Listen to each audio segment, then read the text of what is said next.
The time for recess having expired, the Senate will come to order. The chair recognizes Senator Pittman. Thank you, Mr. President. Mr. President, I move the Senate do not recess until Tuesday, August 12, 2025 at 4:45 p.m. Senator Pittman move that the Senate do now recess until 4:45 p.m. on Tuesday, August 12, 2025. All those in favor of the motion will signify by saying aye. Those opposed, no. The ayes have it, and the Senate stands in recess until 4:45 on Tuesday, August 12.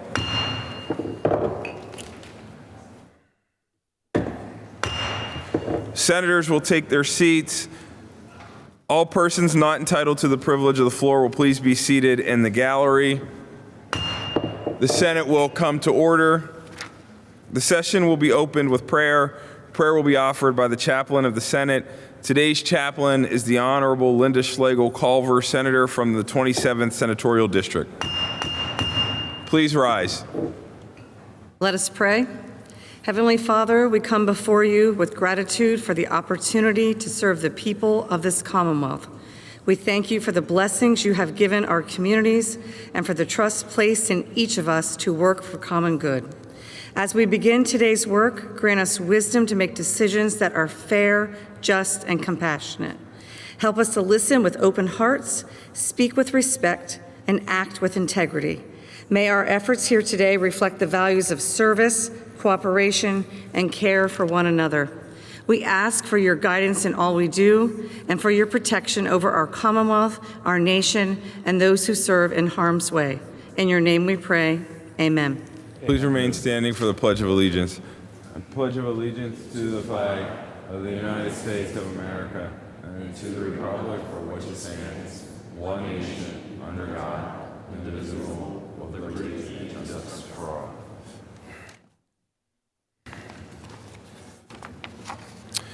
You may be seated. The chair thanks Senator Culver.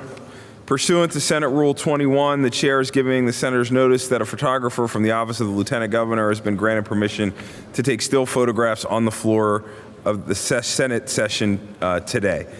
Next order of business is communications. Communications from the President pro tempore. Consistent with the recess motion made on July 17, 2025, the Senate is recalled for voting session Tuesday, August 12, 2025 at 4 p.m. for the purpose of voting session. Communications from the Governor. In conformity with law, I have the honor hereby to nominate for the advice and consent. These will be referred to the Committee on Rules. Further from the Governor.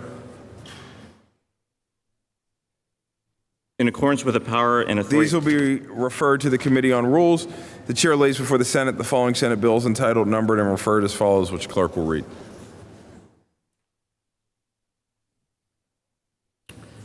Thursday, July 17th, Senate Bill 926 referred to Judiciary. Tuesday, July 22nd, Senate Bill 935 referred to Banking and Insurance. Senate Bill 936 referred to Banking and Insurance. Senate Bill 942 referred to Finance. Senate Bill 943 referred to State Government. Wednesday, July 23rd, Senate Bill 44 referred to Judiciary. Senate Bill 928 referred to State Government. Senate Bill 937 referred to Finance. Senate Bill 938 referred to Local Government. Senate Bill 945 referred to Game and Fisheries. Senate Bill 946 referred to Health and Human Services. Senate Bill 947 referred to State Government. Senate Bill 948 referred to Consumer Protection and Professional Licensure. Senate Bill 949 referred to Finance. Senate Bill 950 referred to Consumer Protection and Professional Licensure. Senate Bill 951 referred to Education. Senate Bill 952 referred to Transportation. Senate Bill 953 referred to Transportation. Senate Bill 954 referred to Transportation.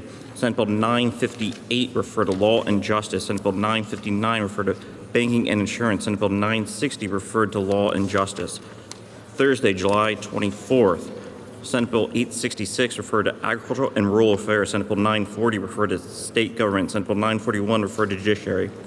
Thursday, July 31st, Senate Bill 567 referred to Local Government. Senate Bill 699 referred to Environmental Resources and Energy. Senate Bill 912 referred to Law and Justice. Senate Bill 913 referred to Judiciary. Senate Bill 914 referred to Judiciary. Senate Bill 915 referred to Judiciary. Senate Bill 916 referred to Judiciary. Senate Bill 917 referred to Transportation. Senate Bill 918 referred to Judiciary. Senate Bill 944 referred to Judiciary. Senate Bill 955 referred to Transportation. Senate Bill 956 referred to Judiciary. Senate Bill 957 referred to Health and Human Services. Senate Bill 961 referred to Labor and Industry. And Senate Bill 962 referred to Finance. The chair lays before the Senate the following Senate resolutions entitled, numbered, and referred as follows, which clerk will read. Thursday, July 31st, Senate Resolution number 134 referred to Consumer Protection and Professional Licensure. Senate Resolution 135 referred to Rules and Executive Nominations. And Senate Resolution number 136 referred to Rules and Executive Nominations. The chair lays before the Senate the following House bills entitled, numbered, and referred as follows, which clerk will read. The Clerk of the House of Representatives, having communicated and presented for concurrence the following bills numbered and entitled as follows, which were referred to the following committees. Tuesday, July 22nd, House Bill 938 referred to Education. House Bill 1093 referred to Transportation. House Bill 1407 referred to Education. House Bill 1433 referred to Consumer Protection and Professional Licensure. House Bill 1466 referred to Banking and Insurance.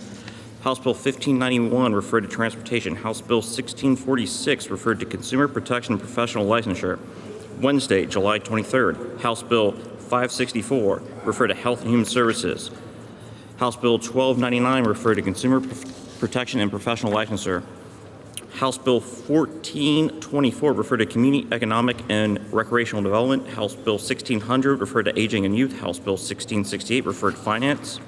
House Bill 1697 referred to Health and Human Services. Thursday, July 24th, House Bill 1319 referred to Judiciary.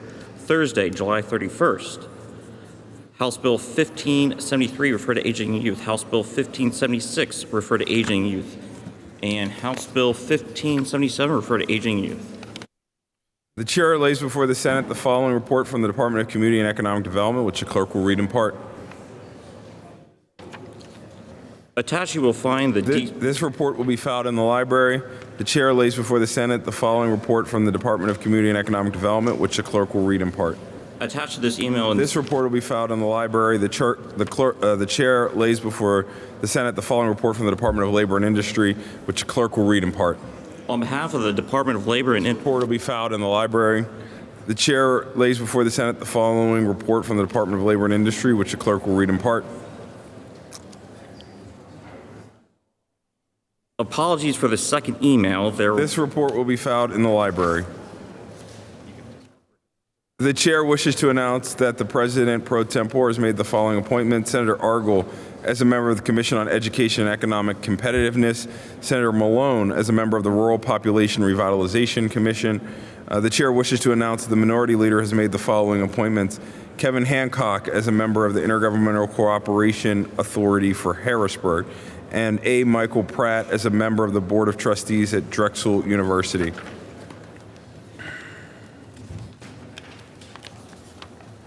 The next order of business is leaves of absence. The chair recognizes Senator Pittman on leaves. Thank you, Mr. President. Mr. President, I request capital leave for Senator Mastriano and legislative leaves for Senator Stefano and Vogel. Chair recognizes Senator Costa on leaves. Thank you, Mr. President. Mr. President, I request a legislative leave for Senators Comita, Fontana, Carney, Malone, Piscitano, Schwenk, and Anthony Williams, and a personal leave for Senator Kane. Chair thanks the gentleman. Senator Pittman requests capital leave for Senator Mastriano, capital leave for Senator Stefano and Vogel. Legislative leave for Senators Stefano and Vogel. And Senator Pittman requests legislative leave for Senators Comita, Fontana, Carney, Malone, Piscitano, Schwenk, Anthony Williams, and personal leave for Senator Kane. Without objection, those leaves will be granted. The journal of the session of April 2nd, May 5th, 6th, 7th, 12th, and 13th of 2025 are now in print. The clerk will proceed to read the journals. I'll speak on it. The chair recognizes Senator Pittman. Thank you, Mr. President. Mr. President, I move the reading of the journal be dispensed with and the journal be approved. Senator Pittman moves that further reading of the journal be dispensed with and that the journals be approved. On the motion, the clerk will call the roll. Argel. Aye. Baker. Aye. Bartolotto. Aye. Boscola.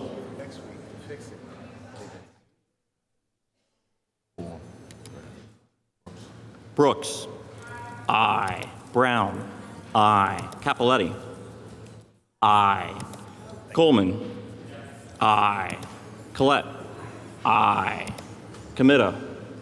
Aye. Costa. Aye. Culver. Aye. Dush. Aye. Ferry. Aye. Flynn. Aye. Fontana. Aye. Gephardt. Aye. Haywood. Aye. Hughes. Aye. Hutchinson. Aye. Carney. Aye. Kiefer. Aye.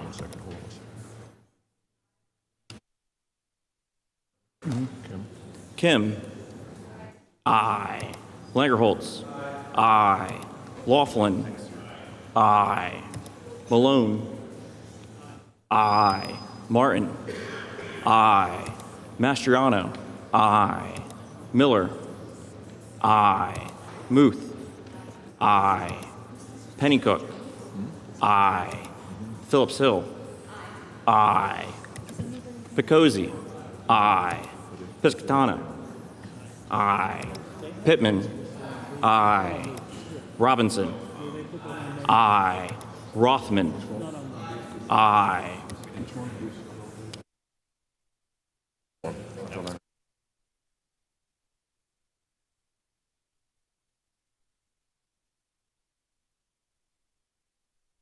Santicero. Aye. Savol. Aye. Schwenk. Aye. Stefano. Aye. Street. Aye. Tartaglione. Aye. Vogel. Aye. Ward, Judy. Aye. Ward, Kim. Aye. Williams, Anthony H.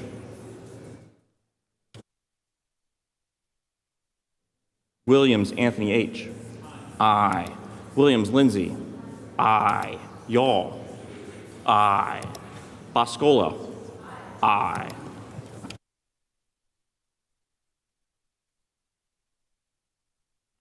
The vote on the motion is the ayes are 49, the nays are 0. The motion is carried and the journals are approved. The next order of business is consideration of today's calendar. The first bill on today's calendar is Senate Bill 64. Chair recognizes Senator Pittman. Thank you, Mr. President. Mr. President, I request Senate Bill 64 and House Bill 238 go over in their order. Senator Pittman requests that Senate Bill 64 and House Bill 238 go over in their order. Without objection, those bills will go over in their order.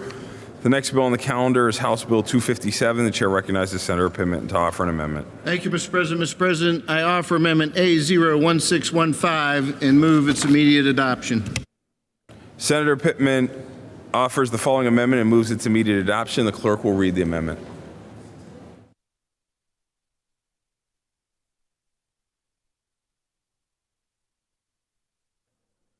Amendment number A1615.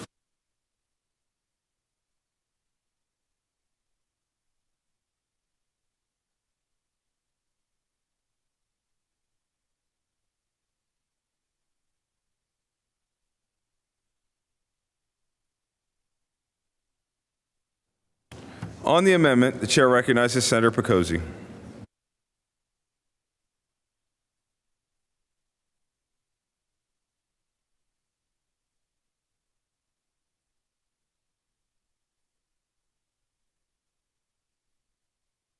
Day for Northeast Philadelphia, for the city of brotherly love, and for all of Pennsylvania. The legislation, which we are voting upon today, will immediately help SEPTA get the funding it needs to ensure our kids can get to school, workers can get to their jobs, and our seniors can get to their appointments.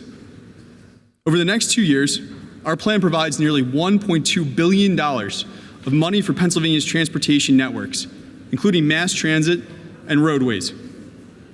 This necessary funding is being advanced in a way that protects taxpayers, improves the safety of our transit systems, and implements new accountability measures. All things I've been working for since the day I took office. Our plan matches and exceeds the governor's own funding proposal, by providing $292.5 million to mass transit this year and another $300 million in fiscal year 26-27. Importantly, our plan does this without impacting the general fund. This plan is straightforward. It uses a responsible 2-year drawdown from the existing balance of the PTTF to keep trains and buses running, while also funding critical infrastructure improvements. This package includes the strongest public safety and accountability provisions the Pennsylvania mass transit system has ever seen.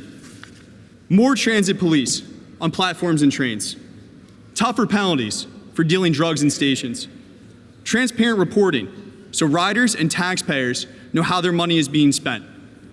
I understand the concerns of my colleagues, but let's be very clear. We have enough existing resources to fund transit and infrastructure for 2 years without cutting back our plans or cutting funding for other programs. For my colleagues from Philadelphia, let's remember that 2026, the 250th anniversary of the founding of our republic, is right around the corner. The biggest opportunity for our city in decades is tomorrow. We must not make the perfect the enemy of the good. We do not have time for a forever solution. We do have an answer on the table right now. This bridge will get us through 2026 and give us the opportunity to showcase our home to the eyes of the world.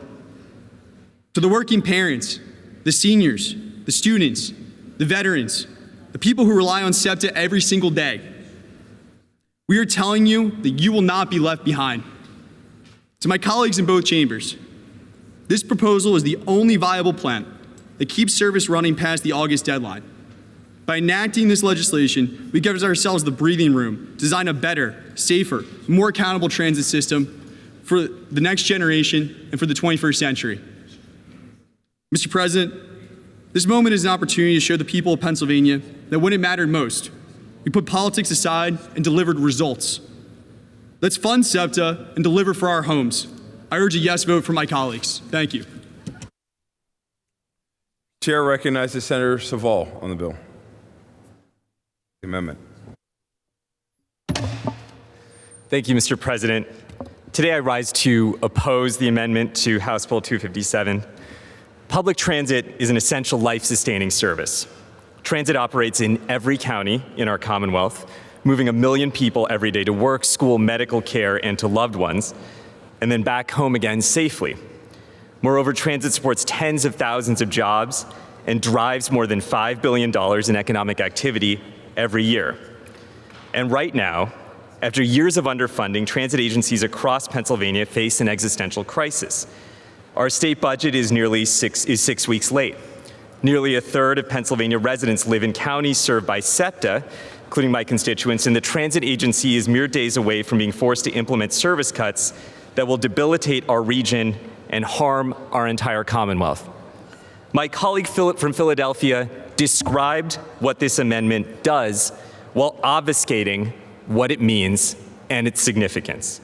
The proposal before us, quite simply, robs money from urgently needed capital projects to pay for operating costs. This is service cuts by another name. It robs from the elderly and disabled, children and students, teachers, workers. It robs from our Commonwealth's future. Taking money from the capital fund will make SEPTA and other transit agencies less safe, less secure, and more difficult to run. It will make it impossible for transit agencies like SEPTA to maintain their aging fleets, let alone implement changes to make the system faster, more reliable, and more accessible to those it serves. Moreover, people who vote for this proposal, my colleagues who plan on voting for this proposal, should know that it mandates fare increases. They are punishing their constituents because they refuse to adopt a serious funding proposal. This is not just an unserious proposal, but a dangerous one. To propose this weeks after our state budget is due demonstrates a callous disregard for the lives and livelihoods of all Pennsylvanians who use public transit. What our Commonwealth needs and deserves from its legislators is leadership. For those of us who have the honor of being in this room to do our jobs and serve the people of Pennsylvania. The majority party has held our state hostage for weeks, refusing to come to the table with a deal that offers any real chance of a future for Pennsylvanians who rely on its government to invest not just in public transit, but in safe bridges and roads, resource public schools, healthcare, and food benefits. Pennsylvania can't wait any longer. Let's discuss some real proposals. I urge a negative vote. Thank you, Mr. President. Chair recognizes Senator Street on the amendment. Thank you, Mr. President. Mr. President, I rise because this amendment is a cut to mass transit masquerading as funding. It would take money from mass transit and divert it to roads and bridges for rural communities. It would literally reduce the amount of money available to mass transit systems. And then in the long run, to make up for it, it would tell that the riders have to pay more money. So you're talking about when we already have an underfunded system, taking money away from that system to then put it to roads and bridges, because that's what it does. There is a net loss. And then to make up for it, what it's proposed is the riders have to pay more. The riders who are already paying their fair share. This bill is ridiculous. It does not solve the problem, and it shifts funds away from SEPTA, because you're taking money from SEPTA's capital fund. You're taking money from the Pittsburgh Regional Transit Fund, capital fund. You're taking money from all of the capital funds and shifting it not only to the operating fund, but shifting that away from mass transit altogether. And what's the long-term solution? More fare increases. So if you're in the SEPTA region, don't go for the okey doke. Don't buy this false plan. This plan doesn't put more money in the hands of SEPTA. It doesn't put more money in the hands of mass transit. It takes money away. And what is it? And why does it take money away? To send it to other places. I'm urging a no vote. And guess what? If you're out there, don't believe the hype. Chair recognizes Senator Dush on the amendment.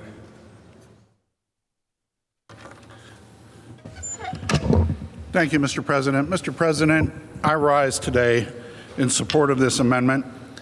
It was interesting, back in 2015, Governor Wolf's budget impasse that lasted until December. There were a group of us that we called ourselves the Taxpayers Caucus over in the House.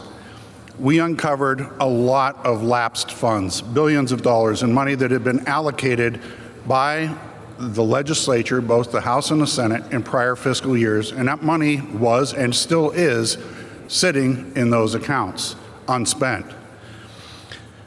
2017 rolled around, and another budget impasse that lasted not quite as long, but we had a new caucus called the Common Sense Caucus, where we uncovered these special funds that were sitting there.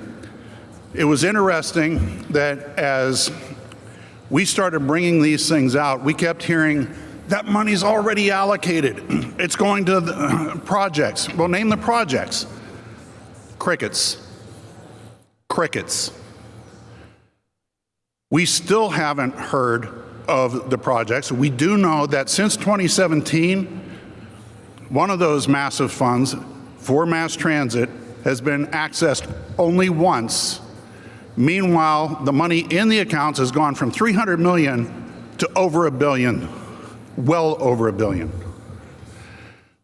They keep saying that that money's allocated. That's for something, but they don't use it. That money should have been spent for the upkeep of SEPTA. It should have been spent for the maintenance of the center transit. It should have been allocated for mass transit and PAT. It wasn't. That money's been sitting there for well over, what is it now, 2015 to 2017 to now. You got 7 years, that money's been sitting there just accumulating.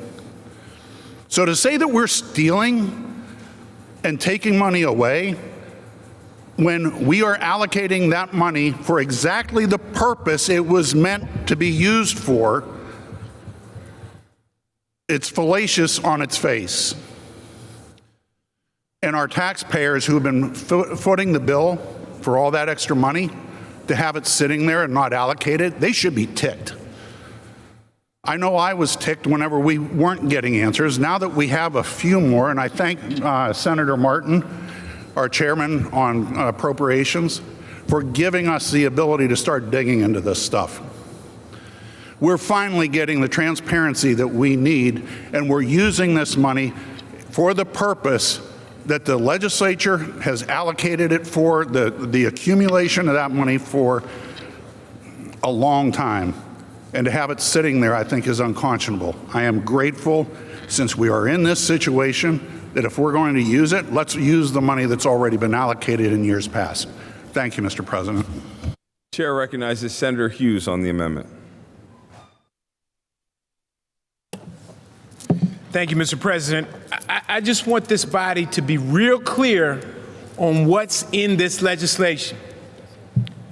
This legislation requires mandatory fare increases. The gentleman's amendment requires mandatory fare increases for years, multiple years, not 1 year, not 2 years, not 3 years, not 4 years, but forever. That's what's in this bill. Mandatory fare increases.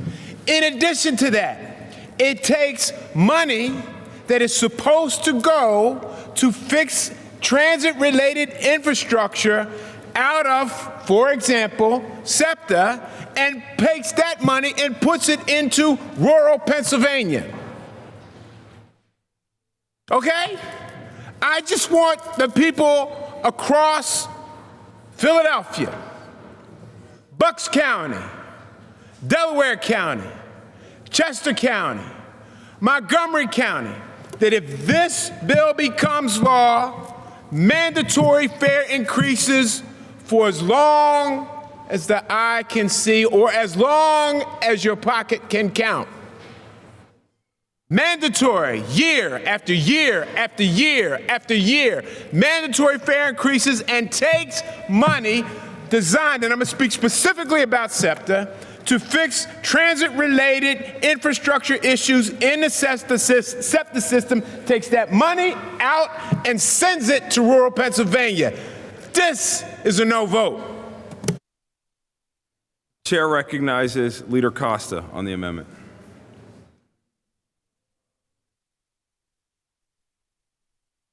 I'll wait, Mr. President, till later. On the amendment, Chair recognizes Senator Pittman. Thank you, Mr. President. Mr. President, I'll save the balance of my comments for final passage, but based on the two previous speakers, it sounds like it's a pretty good day for rural Pennsylvania.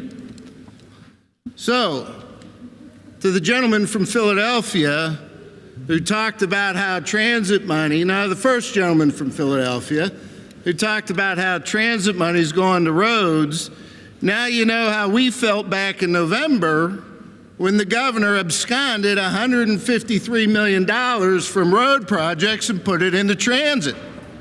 Now you know how we felt 15 years ago when Governor Rendell took road money and put it into transit. Doesn't feel so good, does it? I'll save the balance of my comments for the final passage. I encourage an affirmative vote for the amendment.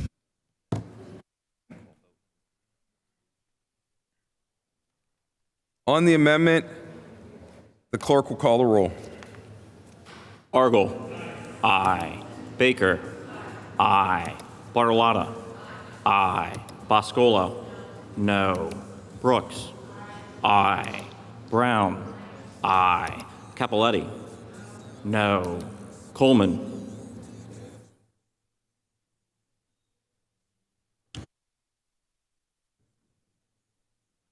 Collette. No. Comita. No. Costa. No. Culver. Aye. Dush. Aye. Ferry. Aye. Flynn. No. Fontana. No. Gephardt. Aye. Haywood. No. Hughes. No. Hutchinson. Aye. Carney. No.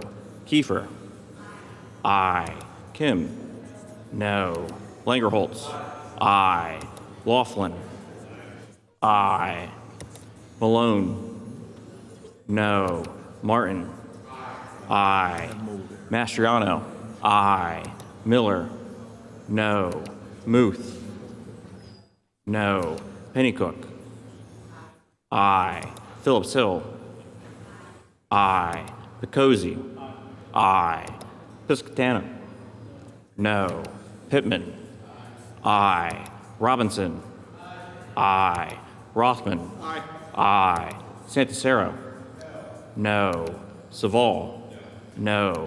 Schwenk. No. Stefano. Aye. Street. No. Tartaglione. No. Vogel. Aye. Ward Judy. Aye. Ward Kim. Aye. Williams Anthony H. No. Williams Lindsay. No. Yaw. Aye. Coleman. Aye.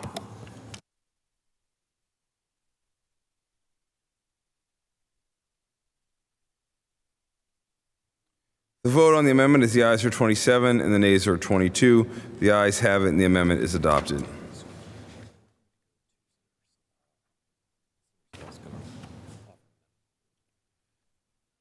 Chair recognizes Senator Saval. Thank you, Mr. President. I rise to offer Amendment A01617 to House Bill 257 and ask for its adoption. Senator Saval offers the following amendment and moves its immediate adoption. The clerk will read the amendment.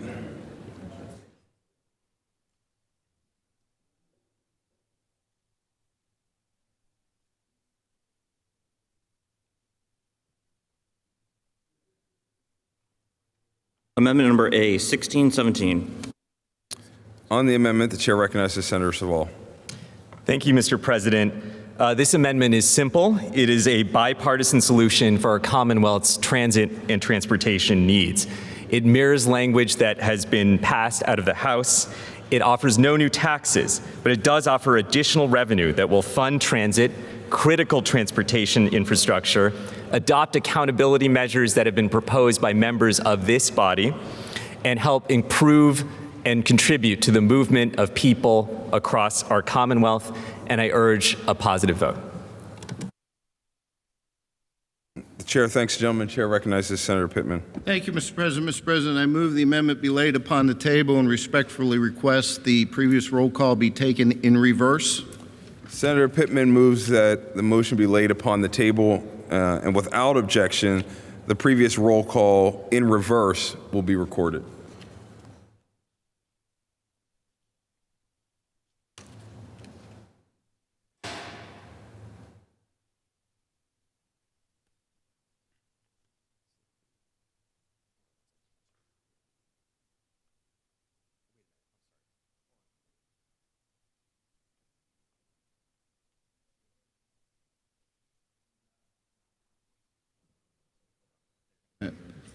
Mr. President, Chair recognizes Senator Pittman. may we proceed with the slow roll call?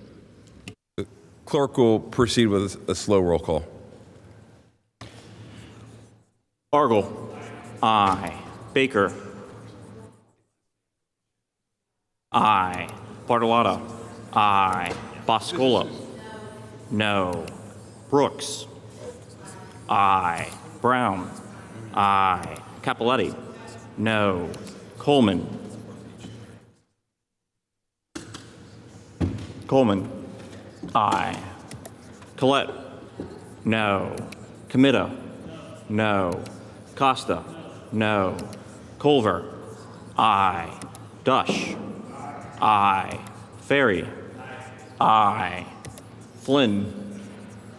No. Fontana.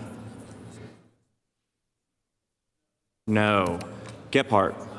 Aye. Haywood. No. Hughes. No. Hutchinson. Aye. Carney. No. Kiefer. Aye. Kim. No. Langerholtz. Aye. Laughlin. Aye. Malone. Malone? No. Martin? Aye. Mastriano? Aye. Miller? No. Muth? No. Pennycook? Aye. Phillips Hill? Aye. Picozzi? Aye. Piscatano? No. Pittman? Aye. Robinson? Aye. Rothman? Aye. Santicero? No. Savol? No. Schwenk? No. Stefano?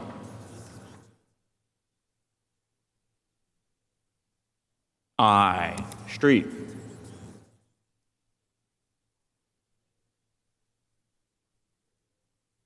Street? No. Tartaglione? No. Vogel? Aye. Ward, Judy? Aye. Ward, Kim?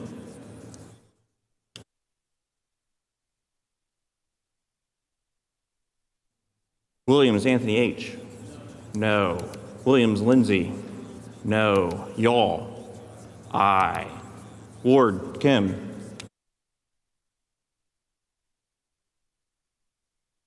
Aye.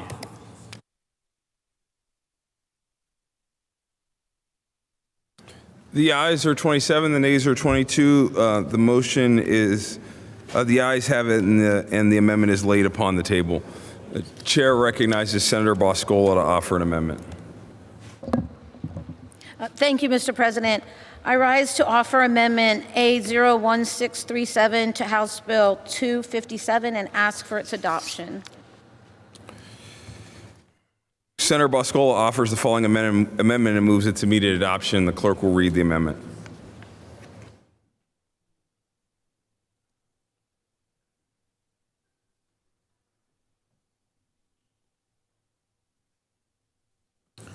Amendment number A1637.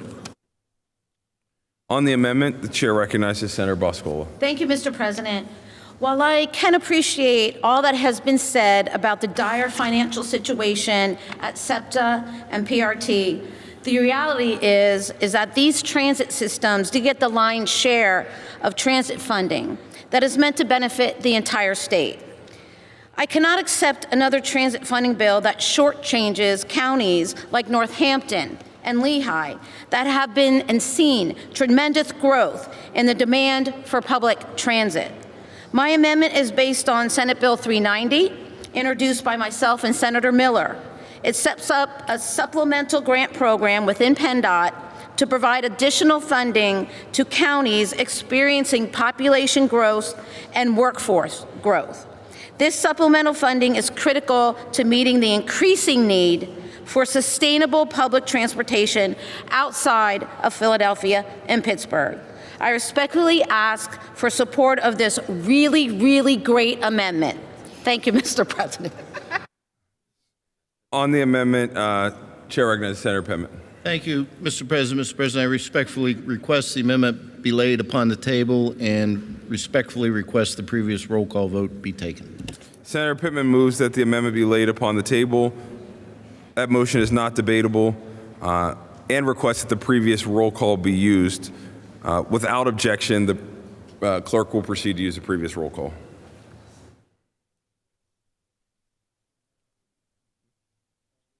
Yeah, using the previous one. Gephardt, Martin, Street? The vote on the motion is the ayes are 27, the nays are 22. The ayes have it, and the amendment is laid upon the table.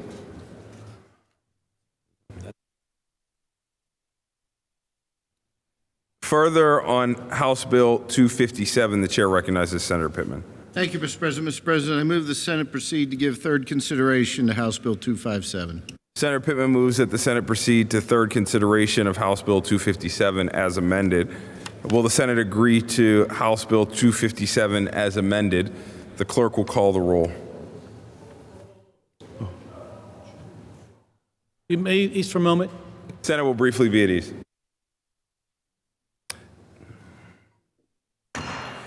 Returning to session, chair recognizes Senator Costa. Mr. President, I ask for a negative vote on the effort to move up the measure to third. Chair Mr. recognizes President, may Senator we use Pittman. the previous roll call vote? No objection. Without objection, will the Senate agree to House Bill 257 as amended? The clerk will record the vote using the previous roll call.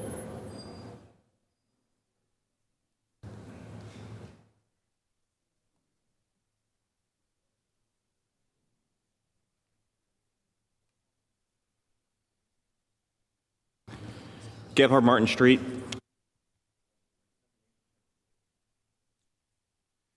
The vote is the ayes are 27, the nays are 22. The ayes have it, and the bill is agreed to. House Bill 257 will be placed on the calendar for final passage. Now we're going to recognize the Senator. Go to page 24.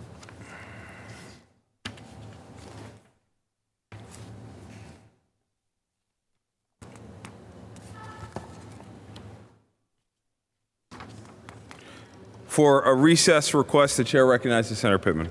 Thank you, Mr. President. Mr. President, I request a recess of the Senate for the purposes of an Appropriations Committee meeting to be followed by a Rules and Executive Nominations Committee meeting, both of which will be held immediately in succession in the Rules Room. Senator Pittman requests a recess of the Senate for the purpose of a meeting of the Appropriations Committee followed by the Rules and Executive Nominations Committee, both of which will be held off the floor in the Rules Room immediately. Without objection, the Senate stands at recess. The time of recess having expired, the Senate will come to order. Returning to the calendar, the next bill on the calendar is House Bill 274. Chair recognizes Senator Pittman.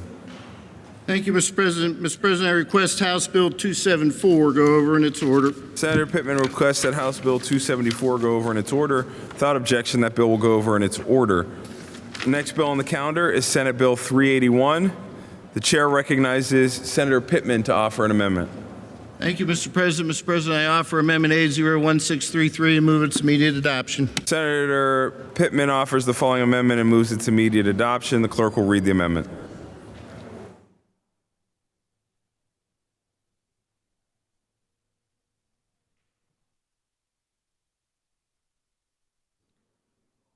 Amendment number A, 1633.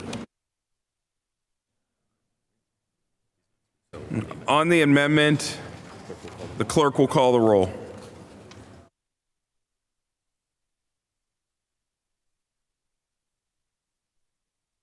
Argyle. Aye. Baker. Aye. Bartolotta. Aye. Boscola. Aye. Brooks. Aye. Brown. Aye. Capoletti. Aye. Coleman. Aye. Collette. Aye. Comita. Aye. Costa. Aye. Culver. Aye. Dush. Aye. Ferry. Aye. Flynn. Aye. Fontana. Aye. Gephardt. Aye. Haywood. Aye. Hughes. Aye. Hutchinson. Aye. Carney. No. Kiefer. Aye. Kim. Aye. Langerholtz. Aye. Laughlin.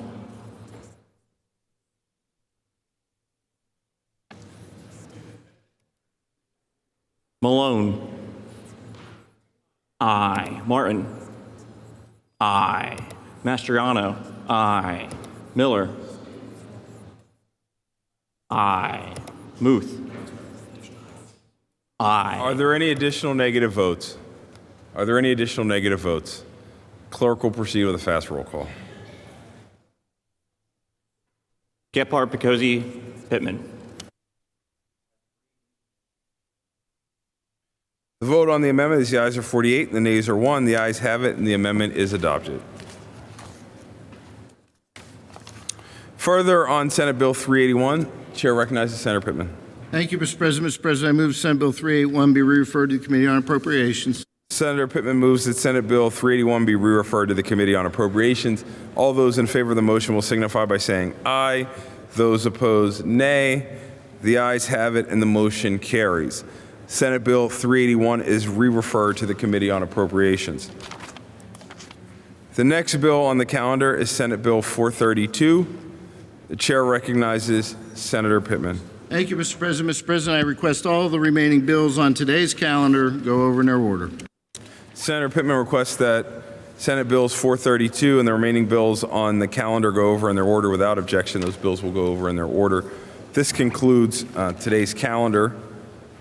Returning to reports from committee, Senator Martin reports from the Committee on Appropriations, re-reported as committed Senate Bill 160.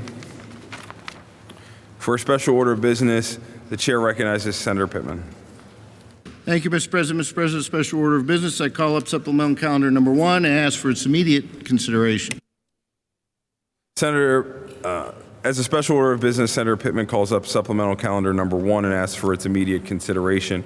Without objection, we will now proceed to consider supplemental calendar number 1.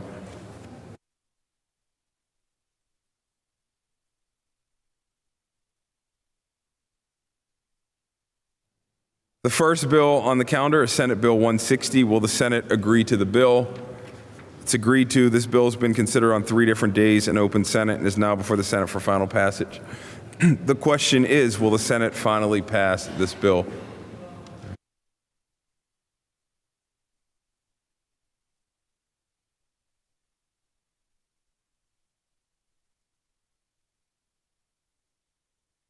And then I'll ask if they have any. Chair recognizes Senator Phillips Hill on the bill. Thank you, Mr. President. I rise in strong support of Senate Bill 160, a budget bill that is grounded in reality. And that reality is that as a Commonwealth, we cannot spend money we do not have.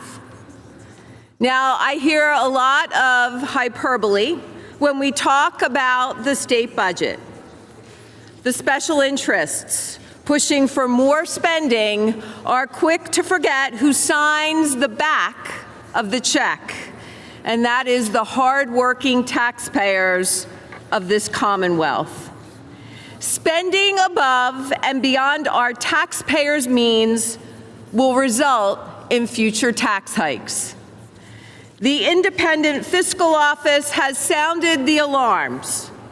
Even Governor Shapiro's budget secretary indicated that we will face a structural budget deficit.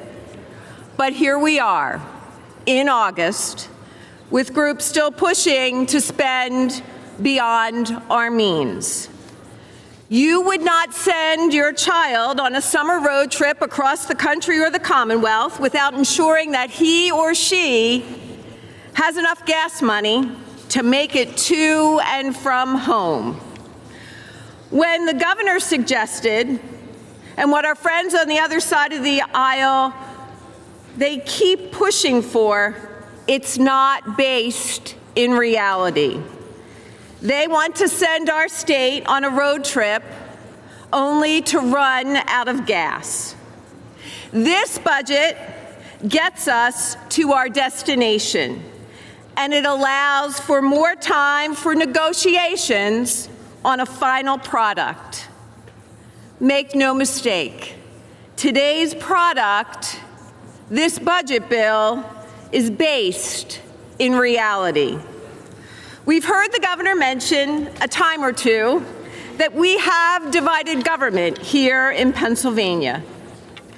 With division, we must find a responsible path forward. Senate Bill 160 is a way forward. Senate Bill 160 ensures that the areas where there is no disagreement, that they are funded at the same levels as last year's enacted budget without tax increases.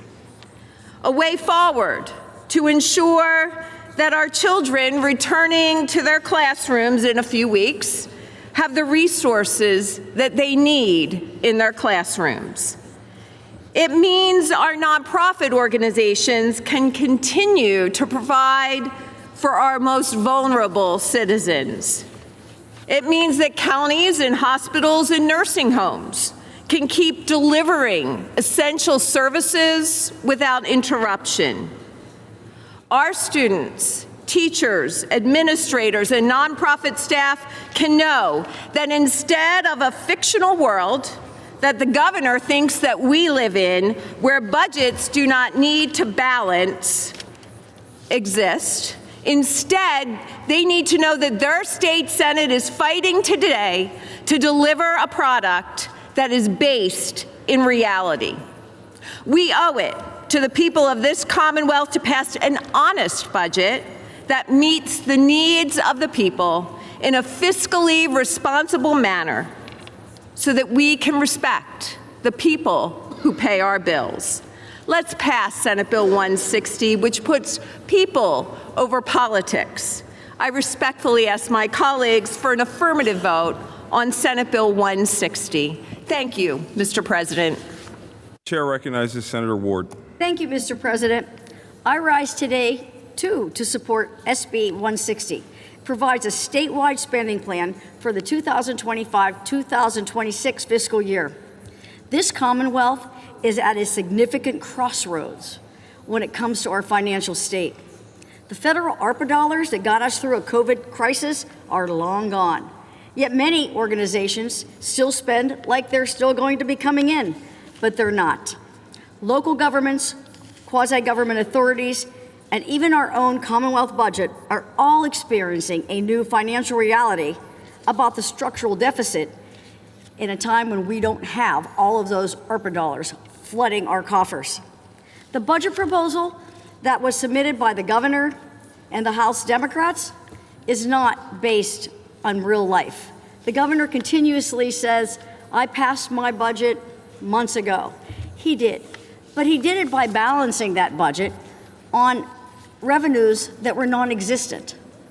We don't have a gaming bill that's bringing in more revenue at this time. We don't have legalized marijuana, and we didn't at the time that he did his conference on his budget. So spending appetites cannot be the same as they were just a few years ago. And is what we're doing today the total answer? Well, it's the answer for the moment. We have an immeasurable responsibility to ensure that a statewide system that provides for the health, safety, and welfare of our citizens continue to function. Our hospitals, nursing homes, human service agencies, and schools should not suffer. We have a commitment, we have a responsibility, we have tax dollars that are still coming in every day, every week. We need to use them. We need to fund these organizations with the money that we have. And further, our budget should not be negotiated in a silo. All we've heard for the last 3 weeks is mass transit. We all know mass transit's important. That's all we've heard. Rally after rally after news conference after news conference. I don't see any rallies, no rallies for schools, no rallies for any of the other human services that we have a responsibility to fund. Most of the conversation that has been happening from one region of our state. That is what's pushing this. You know, I'm a little bit unhappy that we're talking about just mass transit when all these other issues are here. We have a responsibility to fund all of it. And that's what I hope that we do today. 160 is a budget for the entire state, not just for a region. We want to make sure that everyone across the Commonwealth is heard and their needs are addressed. It funds the critical needs in a responsible way. Tax revenues continue to be received regardless of whether there is a budget or not, and this bill will allow that money to flow while we consider whether or not there is a capacity to increase in particular areas. I support this, and I hope my colleagues will join me. Thank you. Chair recognizes Senator Street.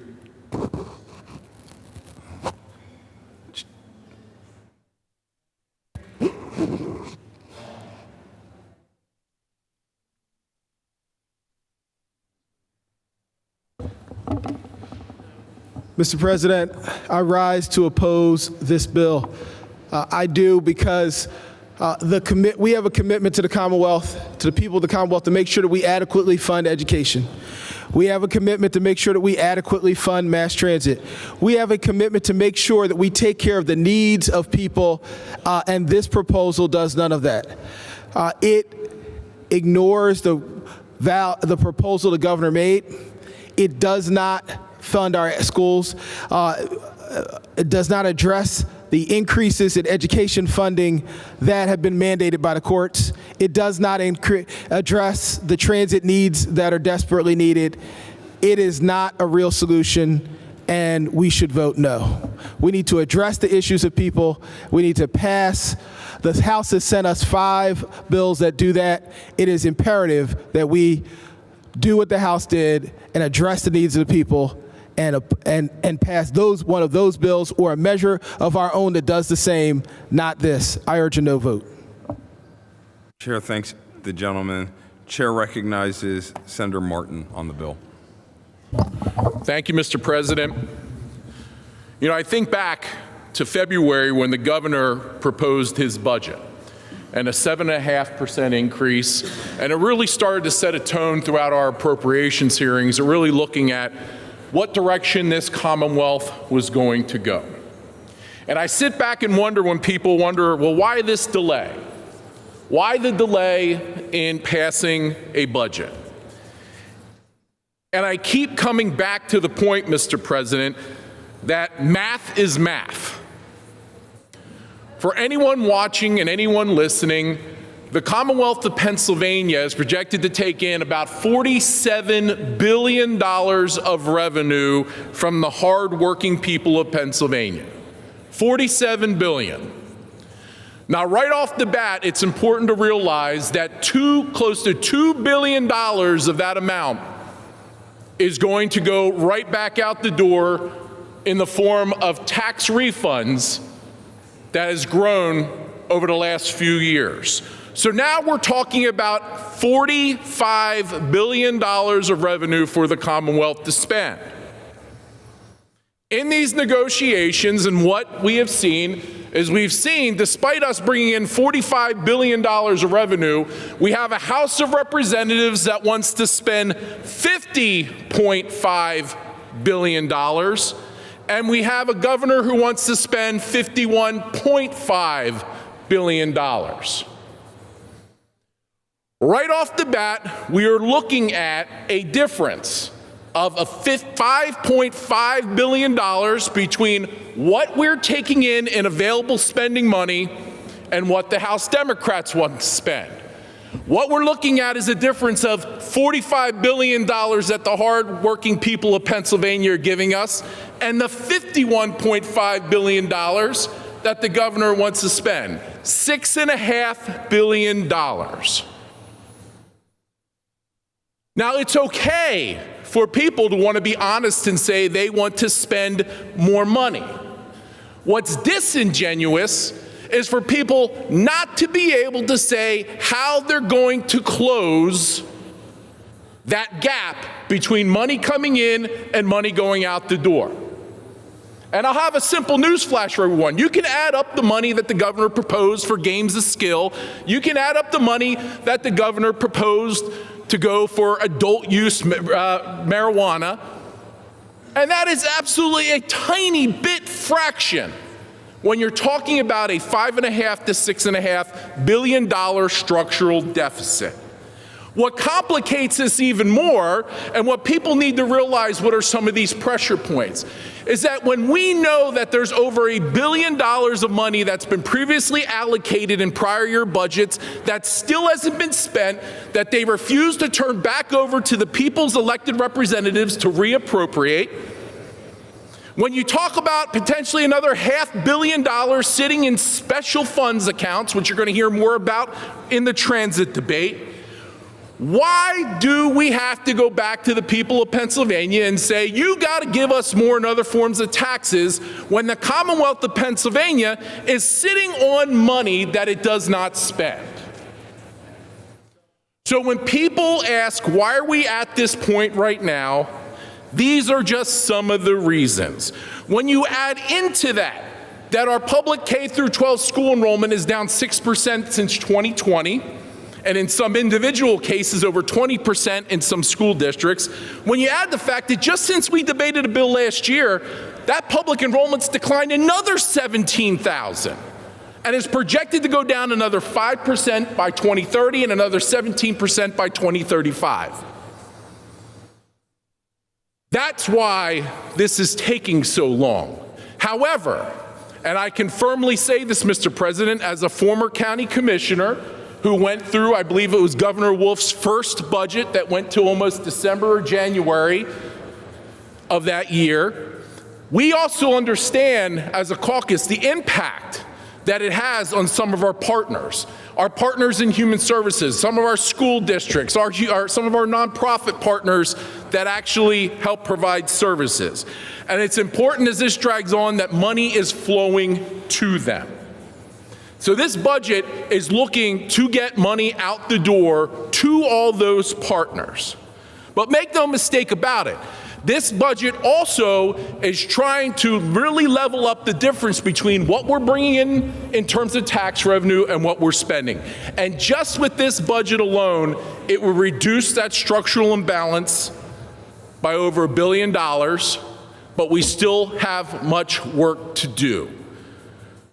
So I ask my colleagues today to stand with the taxpayers of this Commonwealth, to stand with those that are service providers who are educating our children right now who need the money to start flowing, to side on this side of fiscal stability and not trying to greatly outspend what we're taking in and pass Senate Bill 160. Thank you, Mr. President. The chair recognizes Senator Hughes on the bill. Thank you, Mr. President. If it wasn't so serious, it would be laughable. I'm obligated to go to this place just to clear my conscience, if you will. Was it 6 weeks ago? 6 weeks ago, our colleagues in Washington, D.C. passed the big ugly bill, and they're so conscious about balanced budgets, but it added $3 trillion to the national deficit. $3 trillion, not $1 trillion, not $2 trillion, but as my friends say, $3 trillion to the national deficit. And everybody was quiet then. Nobody had anything to say then. Adding, in addition to cutting 10 million people off of health care and probably about 500,000 of those people here in Pennsylvania, and every one of them was silent when the folks were adding in Washington, when their friends were adding $3 trillion to the national deficit, which we in Pennsylvania will have to pick up the cost at some point in time. I gotta speak to that just to preface the rest of my comments, because there's a bit of a hypocrisy here in this dialogue. Add $3 trillion to the national deficit, and every one of them were quiet about it. That's okay. Cut 10 million people off of health care. Every one of them was quiet about it. What this budget does, I want us to be very clear about this. What this budget does is it forces local communities to have to confront the reality of having to pay higher property taxes, because in this budget, it abandons its responsibility to pay local school districts what the Commonwealth Court judge said you must do. Now, folks in Washington, in the federal administration, they can ignore judges' decisions. They have this tendency to want to attack judges if those judges rule that the work that they're doing is unconstitutional, illegal, wrong. But we don't do that here in Pennsylvania. At least I hope we don't do that here in Pennsylvania. I hope we have not sunk into that depth. The Commonwealth Court judge said very clearly in an 800-page decision that the way Pennsylvania funds its education system to 70% of the students in Pennsylvania, the way Pennsylvania funds its education system is inadequate, inequitable, and unconstitutional. This This budget proposal in front of us right now ignores the judge's decision. The president judge's decision of Commonwealth Court.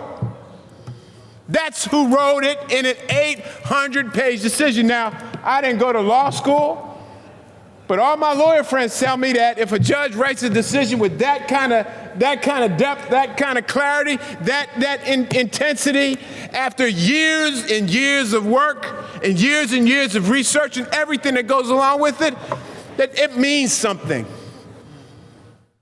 But what this bill does is it ignores that responsibility. So that means that local school districts will wind up having to confront higher property taxes. It decimates human service programs. It generates higher costs for Pennsylvania's families. You know, Mr. President, I thank the members for their attention to this matter, to coin a phrase. But unfortunately, their attention to this matter does not provide the reality and the meaningfulness that the matter deserves. In addition to ignoring the judge's responsibility, the judge's mandate, a mandate that the opponents to the judge's decision chose not even to appeal to the state Supreme Court, which means that they agreed with it. They chose not to appeal it to the state Supreme Court. That means that they agreed with the decision.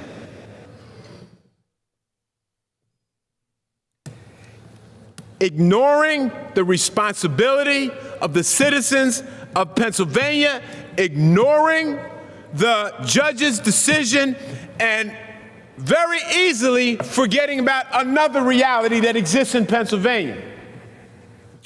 We have a $3 billion operational surplus. We sit on $7 billion in the state's rainy day fund.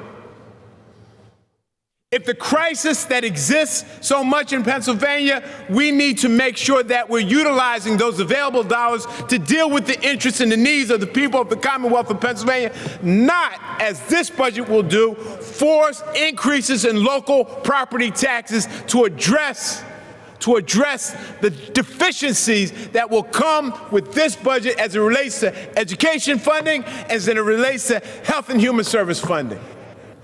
That's the reality that exists in this budget, in what's in front of us right now. Now, hopefully, as I said in the Appropriations Committee, when we had our vote there, hopefully this leads us to a moment where we can step up the budget negotiations, step up the conversations, and hopefully, within a week to 2 weeks, prayerfully before Labor Day, we do the work that should have been done on June 30th. It should have been done on June 30th when we're required to get the state budget done. Hopefully, this moment leads to us finishing the work, but I can assure you that this bill in front of us right now is woefully deficient to the needs of the people of Pennsylvania and certainly does not meet the mandate of Commonwealth Court's decision around education funding. Thank you, Mr. President. Chair, thanks, gentlemen. Chair recognizes Senator Pittman. Thank you, Mr. President. Mr. President, the one thing the good gentleman and I have in common is that we're not lawyers. Now, I'm just a country boy who grew up on one of those rural roads that we talked about earlier in this debate. But the one thing I think we have to remember about the Commonwealth Court ruling is that it was 760 pages that basically concluded that it's up to the governor and the General Assembly how to figure out the best way to fund education. Now, if you look at the budget that we're passing and how that will drive dollars out to our school districts, before we are so critical of this budget, we should probably look at the governor's proposed budget. Now, the governor's proposed budget is not all that in a bag of apples. I realize the saying used to be it's not all that in a bag of chips, but now that we're making America healthy again, I figure we'll use apples. But it's not all that in a bag of apples because you see under the governor's proposed budget, 92 school districts out of the 500 get less money in real dollars than they do under the budget that we passed last year. I'm not talking about a decreased appropriation in terms of a inflationary index. I'm talking about losing real dollars. And guess which district of the 92 loses the most? The city of Pittsburgh. So if I represent the city of Pittsburgh, I'm probably not real enamored with the governor's budget, because under that proposal, that district gets less money this year than it did the year prior. Now, thankfully, our friends in the House couldn't even lift the governor's budget, so that is now a moot point. So here we are, as the gentleman from Lancaster pointed out, the House has passed a $50.6 billion budget. We are about to pass a $47.7 billion budget. But in the eyes of the Commonwealth Court, I would surmise that at least for those 92 districts, our budget's treating them much better than the governor's proposed budget. So this process will move along. We will continue to have our healthy debate, but let's be very clear about some of the realities of budgeting. Let's be clear about some of the realities of formulas and what formulas mean whenever we talk about that Commonwealth Court ruling, because as I said, the governor's budget, 348 school districts of the 500 get 97% of the governor's proposed increase. The other 152 school districts get 3%. 92 of them get less money in real dollars. I'm not sure, and again, I'm not a lawyer. I'm just a country boy. But I'm not sure the Commonwealth Court had that in mind whenever that ruling was issued, and I quite frankly would surmise that that's probably why the Commonwealth Court said after 768 pages that it's basically up to the governor and the General Assembly to figure it out. Well, thank you very much. But my guess is some of the plaintiffs in that ruling have some buyer's remorse, because after that opinion was issued, it didn't turn out to be all that in a bag of apples. I encourage an affirmative vote for the product in front of us.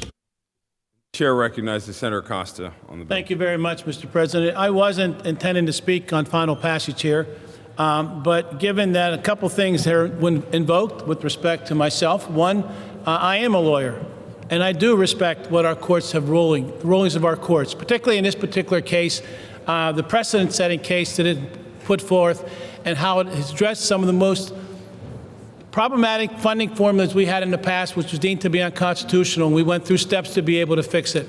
And I'm proud of the work that has been done over the years along those lines, and I stand by what is being done to create equitable and adequate fair funding across this Commonwealth.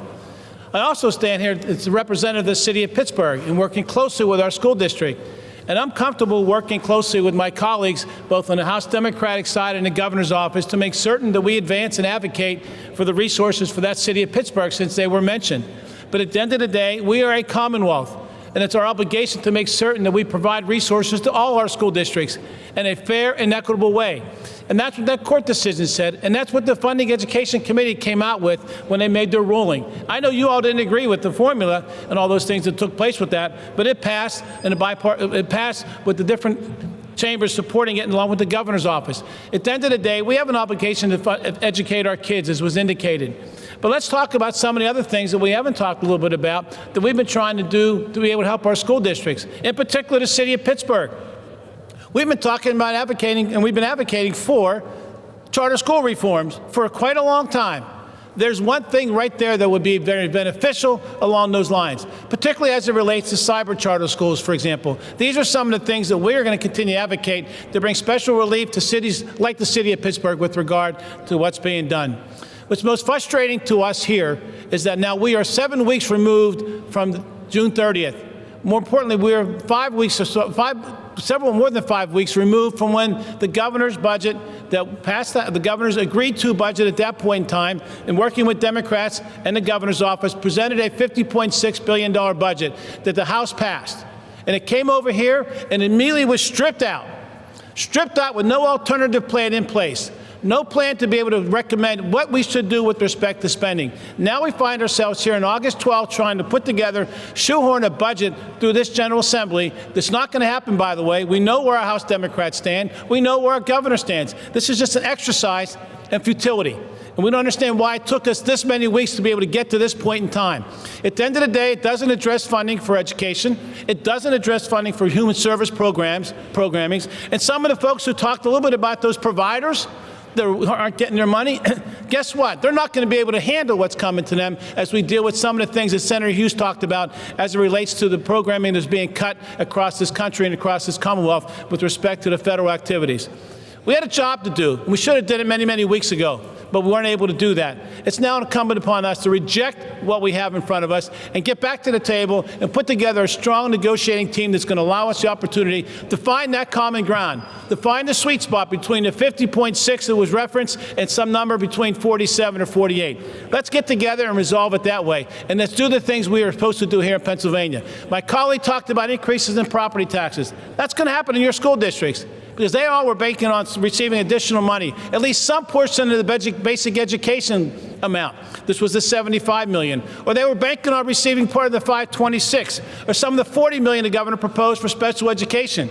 Now they're going to have to all go back and redo their budgets if this measure would pass. It's wrong. It's unconscionable that we're even in this position right now. We need to get serious about what we're trying to do here. We're going to try to pass a bogus transit bill that's going to take money from capital projects across this Commonwealth with respect to transit. Now we're going to tell people to think that they're going to pass a general fund budget that's going to solve their problems. It's not going to solve their problems. It's not going to do anything to help our municipalities and our school districts and our counties that are struggling to be able to make ends meet. We have an obligation to make certain we make investments in this Commonwealth, particularly as Senator Hughes talked about when we sit on $3 billion. We all talk about sitting on money. You all been talking about sitting on money in these various pots and all these various funds. We've been sitting on $3 billion in Pennsylvania and $7 billion in a rainy day fund. At what point are we going to be able to look to those resources and say it's appropriate for us to utilize a portion of those resources as the governor recommended? We think the time is now to be able to use those resources to put into good use in Pennsylvania and help us grow our economy and protect our residents of this Commonwealth. I ask for a negative vote on this measure, Mr. President. Thank you. The clerk will call the roll. Argel. Aye. Baker. Aye. Bartolotta. Aye. Pascola. No. Brooks. Aye. Brown. Aye. Capoletti. No. Coleman. Collette. No. Comita. No. Costa. No. Culver. Aye. Dush. Aye. Ferry. Aye. Flynn. No. Fontana. No. Gephardt. Aye. Haywood. No. Hughes. No. Hutchinson. Aye. Carney. Carney. No. Kiefer. Aye. Kim. No. Langerholtz. Aye. Laughlin. Aye. Malone. No. Martin. Aye. Mastriano. Aye. Miller. No. Muth. No. Pennycook. Aye. Phillips Hill. Aye. Picozzi. Aye. Piscatano. No. Pittman. Aye. Robinson. Aye. Rothman. Aye. Santasero. No. Saval. No. Schwenk. No. Stefano. Aye. Street.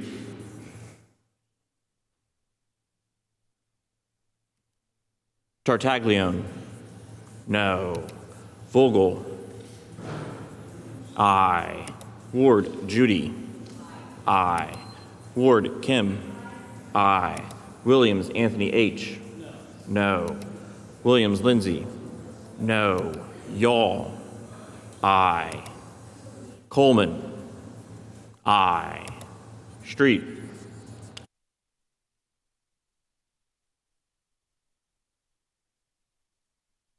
Street, no.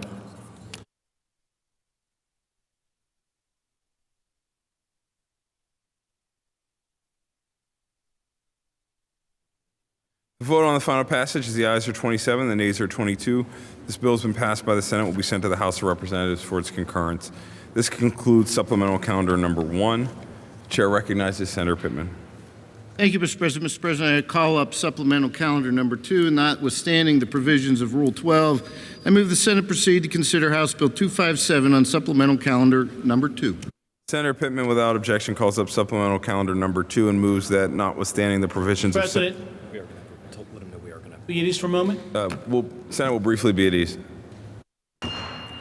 Returning to session, Senator Pittman, without objection, calls up supplemental calendar number 2 and moves that, notwithstanding the provisions of Senate Rule 12, the Senate proceed to consider House Bill 257 contained on supplemental calendar 2. On the motion, the clerk will call the roll. Argel. Aye. Baker. Aye. Bartolotta. Aye. Boscola. No. Brooks. Aye. Brown. Aye. Capoletti. No. Coleman. Aye. Collette. No. Comita. No. Costa. No. Culver. Aye. Dush. Aye. Ferry. Aye. Flynn. No. Fontana.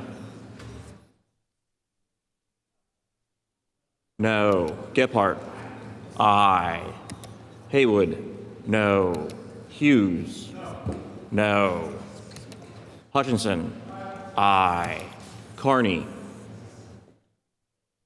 No. Kiefer. Aye. Kim. No. Langerholtz. Aye. Laughlin. Aye. Malone. Malone. No. Martin. Aye. Mastriano. Aye. Miller. No. Muth. No. Pennycook. Aye. Phillips Hill. Aye. Picozzi. Aye. Piscitano. No. Pittman. Aye. Robinson. Aye. Rothman. Aye. Santasera. No. Saval. No. Schwenk. No. Stefano. Aye. Street. No. Tartaglione. No. Vogel. Aye. Ward Judy. Aye. Ward Kim. Aye. Williams Anthony H. No. Williams Lindsay. No. Y'all. Aye.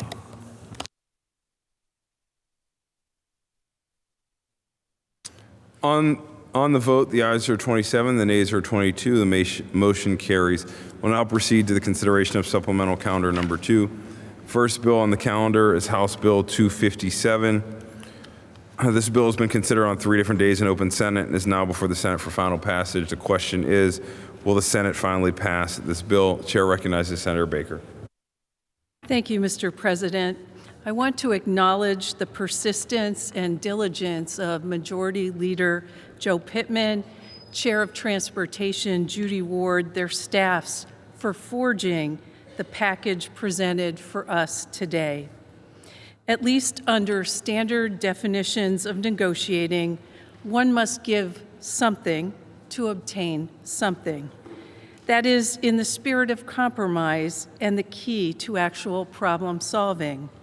Since I first started in state government, it has been standard budgeting practice that mass transit funding does not get addressed without a proportionate commitment to the substantially larger and even more crucial road program. What is presented here is consistent in that longstanding tradition. With the 5th largest state-maintained roadway network, the need for reliable and equitable funding solutions is crucial. This plan provides $1.2 billion for Pennsylvania's transportation network, accomplished in a way that protects taxpayers, improves safety, and implements new accountability measures, all without diverting from other general fund priorities. To be clear, this is not free money for mass transit. Rather, the agreement brings real dollars to real needs. The inefficiencies and problems afflicting the larger and more costly transit systems have been well documented. Our new member from Philadelphia has insisted from the start that funding and operational reforms must be inextricably linked. We do that in this plan. And if you ask employers and employees in the areas served by mass transit, they tell us that the system should and can be made better. So today, we do both. We recognize the need for mass transit funding, but not at the expense of the rest of the Commonwealth. I will tell you that poor roads, vehicle damage, weight-limited routes, and long detours are issues in every corner of the 5 counties in my district. Few subjects can bring out more people at a public meeting than road conditions and funding. We had one in Wayne County with more than 400 people attending. They are also the topic of conversation at church, the hair salon, the post office, the grocery store. Flat tires, bent rims, worn shocks and struts, wheel misalignments. The list of constituent complaints is lengthy, along with their repair bills. Yes, I've had a constituent bring a bent rim to my district office. People ask why they pay high gasoline taxes, increased vehicle registrations, and escalating turnpike tolls, yet their road maintenance always seems insufficient. Have you ever heard from your emergency responders about deficient transportation, robbing them of crucial moments responding to at-risk lives and situations? No matter how much state money is committed or available, it is not distributed equitably, which is the problem that must be addressed. Small communities in rural areas are regularly getting shortchanged on their schools, their health care, their telecommunications, and so much more. Those of us who represent areas where resentment is justifiably rising are not going to forgo this, or any shot at funding equity or whatever someone wants to term a fair share. But the truth is, we have a hugely underfunded our key infrastructure across the board for many years. Whenever we pass a funding package, we are hitting the most pressing needs atop the to-do list. If we want greater accountability for how this new money is spent, it's up to us to exercise more oversight. So for me, this package turns a necessary corner in the right direction. I urge a yes vote on House Bill 257. Thank you, Mr. President. Chair recognizes Senator Haywood on the bill.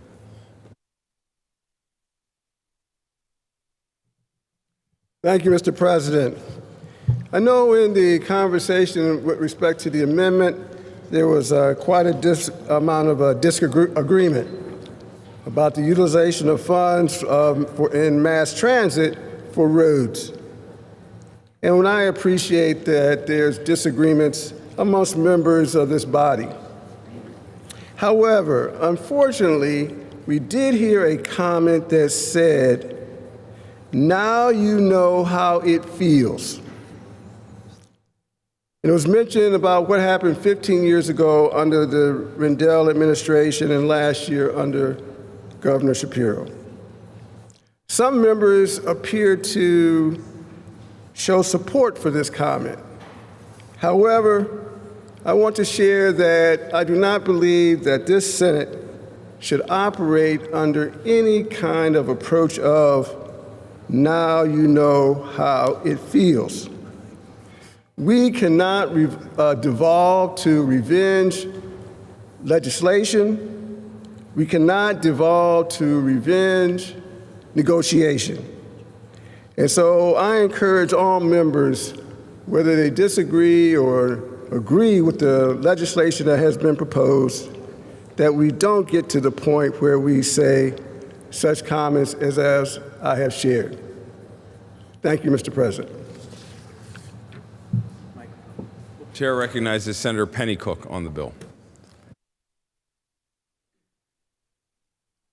Thank you, Mr. President. I rise today in support of this most important legislation that invests in our transportation infrastructure and helps improve the safety and accountability of our mass transit systems.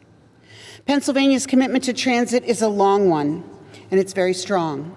We recognize the importance of transit and moving people throughout the Commonwealth to get to school and to work and safely home again.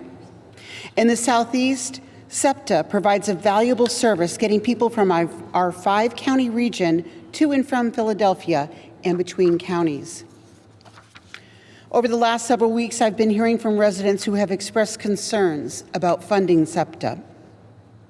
Unfortunately, Governor Shapiro's proposed budget totals some $51 billion, an increase of $3.6 billion from the current year's budget.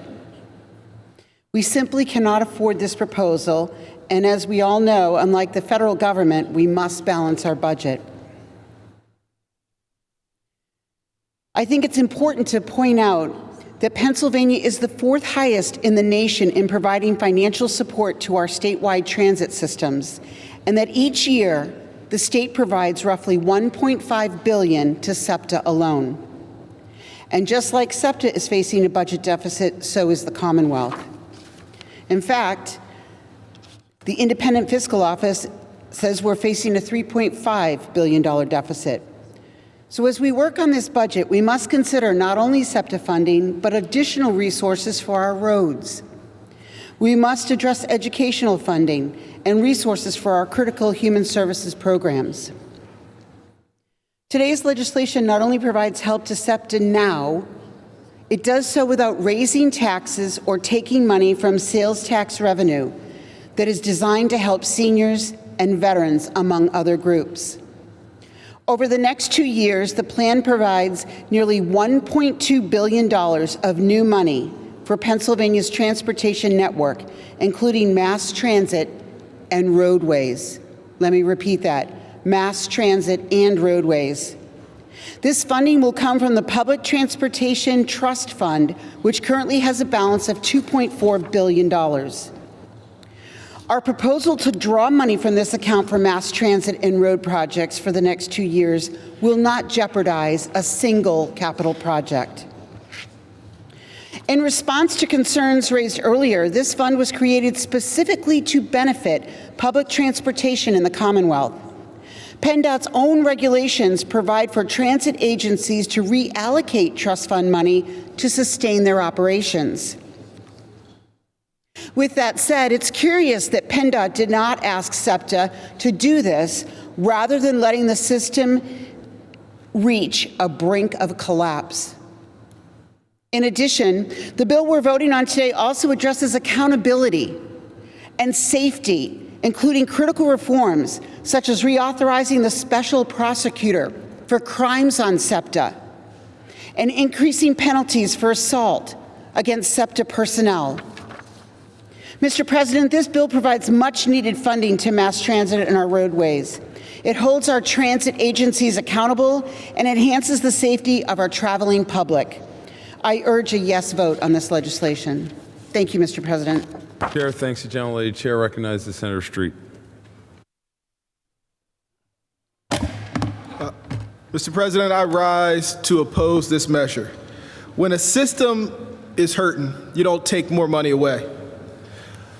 This plan, which masquerades as more money for mass transit, is actually less money. In year one, it generates $87 million of new money, but it takes away and redirects $162 million of money from mass transit to roads and bridges. So for mass transit, that's a net loss of $75 million. In year two, it gets worse. In year two, we're only talking about $40 million of new money and over $272 million of lost money to mass transit. So we're looking at about $230 million of lost money to mass transit. What is that total? That total means over the course of the next couple years, we're looking at about over $300 million in reductions to mass transit funding. It's ridiculous. It's absurd. It is not real help to mass transit. In fact, it's making it worse. We cannot support a plan that makes the problems at SEPTA and mass transit agencies across this state worse. This one does exactly that. Again, like I said before, don't believe the hype. This is not a plan to fund mass transit. This is a plan to gut mass transit and to make it all worse. You know how they plan to pay for it in the long run? Taking money out of the pockets of riders and making them pay for other people's roads and bridges. The Southeast SEPTA region generates more money to the general fund than any other region of the Commonwealth. And the region that generates the second most money would be Allegheny County. Both regions dependent on mass transit, both regions hurt. It's time that we do what we need to do to take care of the people that ride mass transit. It's time that we take care of the people that ride SEPTA so folks can get to their doctor's appointments, kids can get to school, so disabled people can ride paratransit. Let's not do a cut disguised as an increase. Let's vote no on this measure, and then let's get real about funding mass transit. Like I said, don't believe the hype. Chair recognizes Senator Dush.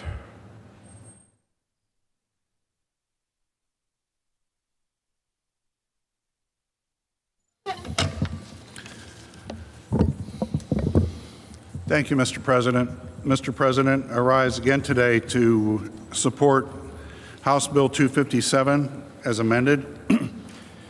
And I want to thank Leader Pittman, Senator Judy Ward, the chair of the Transportation Committee, for the language and the things that they came up with, partnering with Chairman Martin of the Appropriations Committee, who gave us the freedom to investigate the money that's been socked away in special funds, including the money in the mass transit funds. In 2017, during the budget, it was a much longer stalemate than this one. And by the way, I want to thank again the people who have been involved in the budget bill as well, because we have to recognize getting the nursing homes and stuff and our schools the funding they needed. This is part of it, because we are taking money that's already been appropriated in years past for these mass transit systems, money that has not been used. During the 2017 budget impasse, the gentleladies from York and Blair County and the gentleman from Cumberland County, we were in the House together in what became known as the Common Sense Caucus. We'd sit in the conference room of Representative Tobash, digging and poring through the governor's budget, as well as these special funds that were hidden away from the general public that they weren't aware of, and in many cases, the legislature was not aware of. And Senator Kiefer has got such a sharp mind. She's been able to pull obscure or otherwise hidden special funds out of the darkness and brought it out into the light to where we could start doing serious investigation to that. But we were ridiculed. We were told that that money is already allocated for things, and that if we took it away, just like the comments that we're hearing from the other side today, if we pull that money away, that money won't be available for it. Well, that's what the money was allocated for in the first place, and it was never used. Since 2017, one of those funds has gone from $300 million to well over $1 billion, and that's just one of them. It's only been accessed one time, and it's still continued to grow.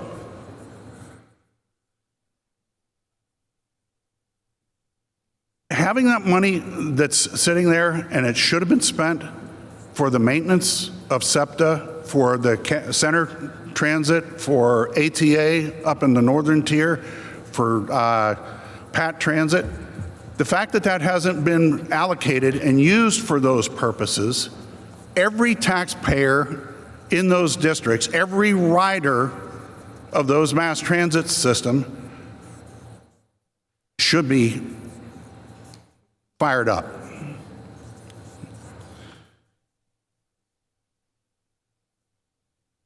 Several months ago, there's talk about how we're using money for our 3- and 4-digit roads. Several months ago, the governor took $150 million from our bridges and roads and gave it to SEPTA. He gave it to SEPTA, and he called it flexing. I don't know where he came up with that term, but it's not a legal term. He gave that money to SEPTA. None of our other transit authorities received a dime. None of them. Where did he get the authority to do that? It's kind of like Governor Wolf's shuffling money around through Ledger 5 back in 2015. That one, the Treasurer's Office approached Representative Grove and I over the constitutional issues of that. And that was a Democrat treasurer, by the way.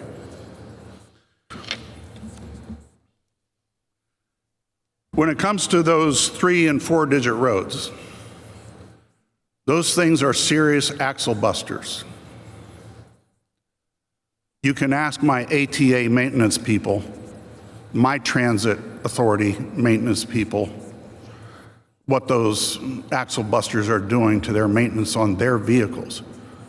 And the road beds, just like the rail beds for the SEPTA trains, they're part of the infrastructure. That money needs to be there in order to help our maintenance people keep up to speed on the maintenance of our vehicles. There was a lot of improper management going on at SEPTA. The failed Secretary of Transportation, Leslie Richards, ended up having to move to SEPTA. SEPTA awarded her with $425,000 a year in salary. It was funny when that came out, all of a sudden she was out of the job, but still receiving that money for several months. Odd. You know, this is a manufactured crisis. It's a crisis of SEPTA's own making. They have not been keeping up with inflation on fares. Instead, they've been relying on the people in the rest of the Commonwealth to pick up the tab. We're being asked to do that again. The difference is we've already picked up that tab. That money is sitting there. It's been sitting there. It should have been used, and it's waiting to be used. Again, I want to thank the Appropriations Chairman and his team for going through this, digging out the money, finding it, and then allowing us to be able to actually bring this stuff to light. The fact that the resources were already there, and our Department of Transportation and SEPTA failed to use it the way they should have. Thank you, Mr. Chairman. Chair recognizes Senator Kiefer.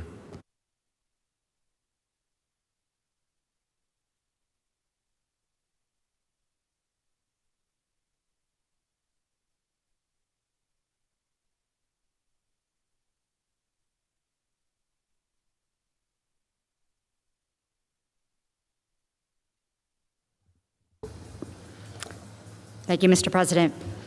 So in Senate Bill 257, we offer an actual plan to fund mass transit. So it's not just some kind of dream or wish list that we have or say we're just going to spend X, Y, Z and we'll just have to figure it out. It's an actual plan that actually has funding attached to it for mass transit. And it's funded with dollars that have been dedicated to mass transit. We're finally driving out these dollars out of an account dedicated to mass transit for mass transit. It's a novel idea. In 2017, the Public Transportation Trust Fund had in its reserve account, not their operational account, about $280 million in that account. And we were asking we asked PennDOT, why are you sitting on all of these dollars? Why are they not going out to projects as we're listening to our various mass transit agencies ask for dollars? And they said all of those funds are accounted for. You can't touch any of those dollars. Well, now it's 2025. And that same reserve account has grown to $1.4 billion. That's a reserve. Now understand, again, we're not talking about an operational account. We're not talking about their day-to-day account. We're talking about this reserve account. It's essentially a savings account. Has grown during that same time to $1.4 billion. And even more shocking than the fact that it's grown that high, funds have been withdrawn from the reserve account exactly one time. One time. So we need these funds. They're all accounted for, but they've drawn from this account exactly one time. And again, when we asked PennDOT, can you give us an accounting for all of those funds that are there, right? Again, it's all encumbered. The projects are there. They're waiting to be funded. What are we waiting for? Why are we not driving these dollars out? And moreover, why haven't these mass transit agencies come to us and demanded that these dollars get driven out for the projects for which they were intended for? So I find it ironic that it's outrageous that we would drive these dollars out to do exactly what they were intended for, and then to be frustrated about the flexibility of it whenever in November, by unilateral action, no actions of the General Assembly, the governor takes $153 million and puts it into mass transit, taking specifically from my district $3.5 million that we haven't gotten back for a highway project. So as our residents are still struggling with day-to-day operational costs on whether it's insurance and tires and gas or whatever it is, and we're dealing with inflation, right? That has to be realized across the board for all transportation projects. But this is a responsible plan, and it finally addresses what we're talking about, right? About funding the mass transit. How are we getting these dollars out? And at the bare minimum, requiring these dollars to go out of the account is what we've been desperately waiting for. So I would echo the sentiments of my colleague and thank the Appropriations Chair and our leader for finally shedding the light on this issue and driving these dollars back out and getting this problem, getting a solution for this problem. So thank you. Chair recognizes Senator Ferry. Thank you, Mr. President. Mr. President, I have to say I'm outraged. I'm outraged at the actions of some of those on the other side of the aisle here and many of those on the other side of this building. There is $2.4 billion in transit funding sitting in a PennDOT bank account here in Harrisburg. $2.4 billion. The stresses that have needlessly been put on the students, families, riders, and workers with this transit crisis is unnecessary and absurd. Again, there is $2.4 billion in transit funding sitting in a bank account. This all could have been avoided, Mr. President. The House Democrats have offered a plan that provides a $300 million solution, just like we've offered today. But their solution is funded through cuts to existing programs. Cuts, where are those cuts coming from? We don't have an answer. They come into public education. Is it our senior programs, our veterans programs? Where in the general fund is that $300 million coming from? In fact, they've passed that plan 5 different times, never once saying where that funding is coming from. And while they've been playing political games, we've been working on a solution. The SEPTA crisis did not just happen overnight. And I've been working on a solution for this SEPTA funding issue for well over 2 years. Last session, I introduced Senate Bill 1142, which was after many years of work and with bipartisan support, which would have addressed this funding issue. Would have generated over $1 billion in revenue. 50% of it was dedicated to transportation funding. But Mr. President, the need is immediate. So we have worked together, and I really want to commend the team here that has worked on this, to come up with a short-term solution that will fund public transit for 2 years.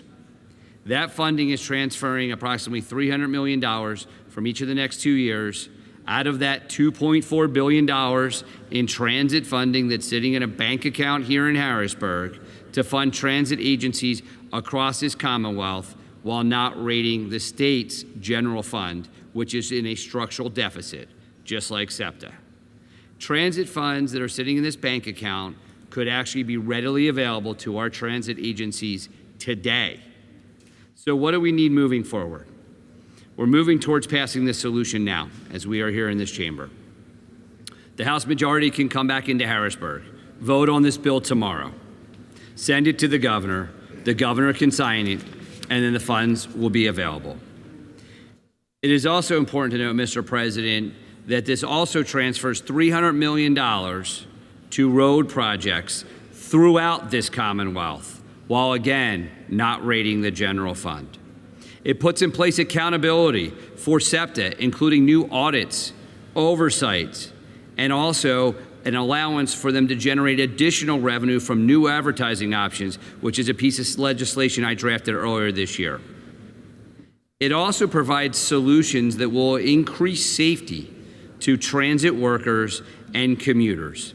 This is through increased penalties for those assaulting transit workers, a piece of legislation that passed this chamber last session under my name, this session under Senator Picozzi's name, but never saw a vote in the Democrat-controlled House. Think about that. The House Democrats are not standing for worker safety, and worker safety in this case is commuter safety. Bernard Gribben is the gentleman that this bill is named for. He was tragically murdered while driving a SEPTA bus in 2023. He, his family, and his co-workers deserve the passage of that legislation so they can be safer in doing their jobs. This legislation also expands the role, expands the term of the special prosecutor, which unfortunately is only needed because of the failures of the district attorney in Philadelphia. This legislation also decreases the likelihood of drug use on and around SEPTA properties.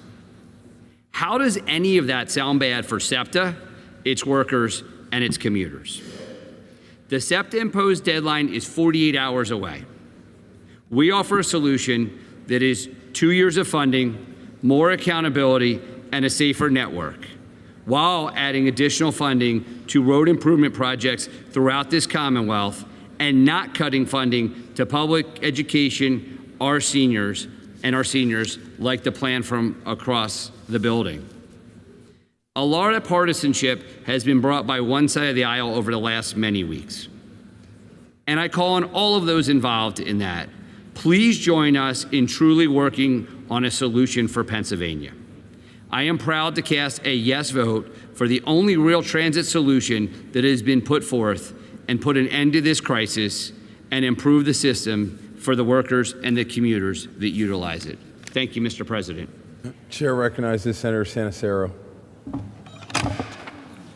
Thank you, Mr. President. Mr. President, if anyone should be outraged, it should be the people of the Commonwealth of Pennsylvania. It is the 12th of August. The 12th of August.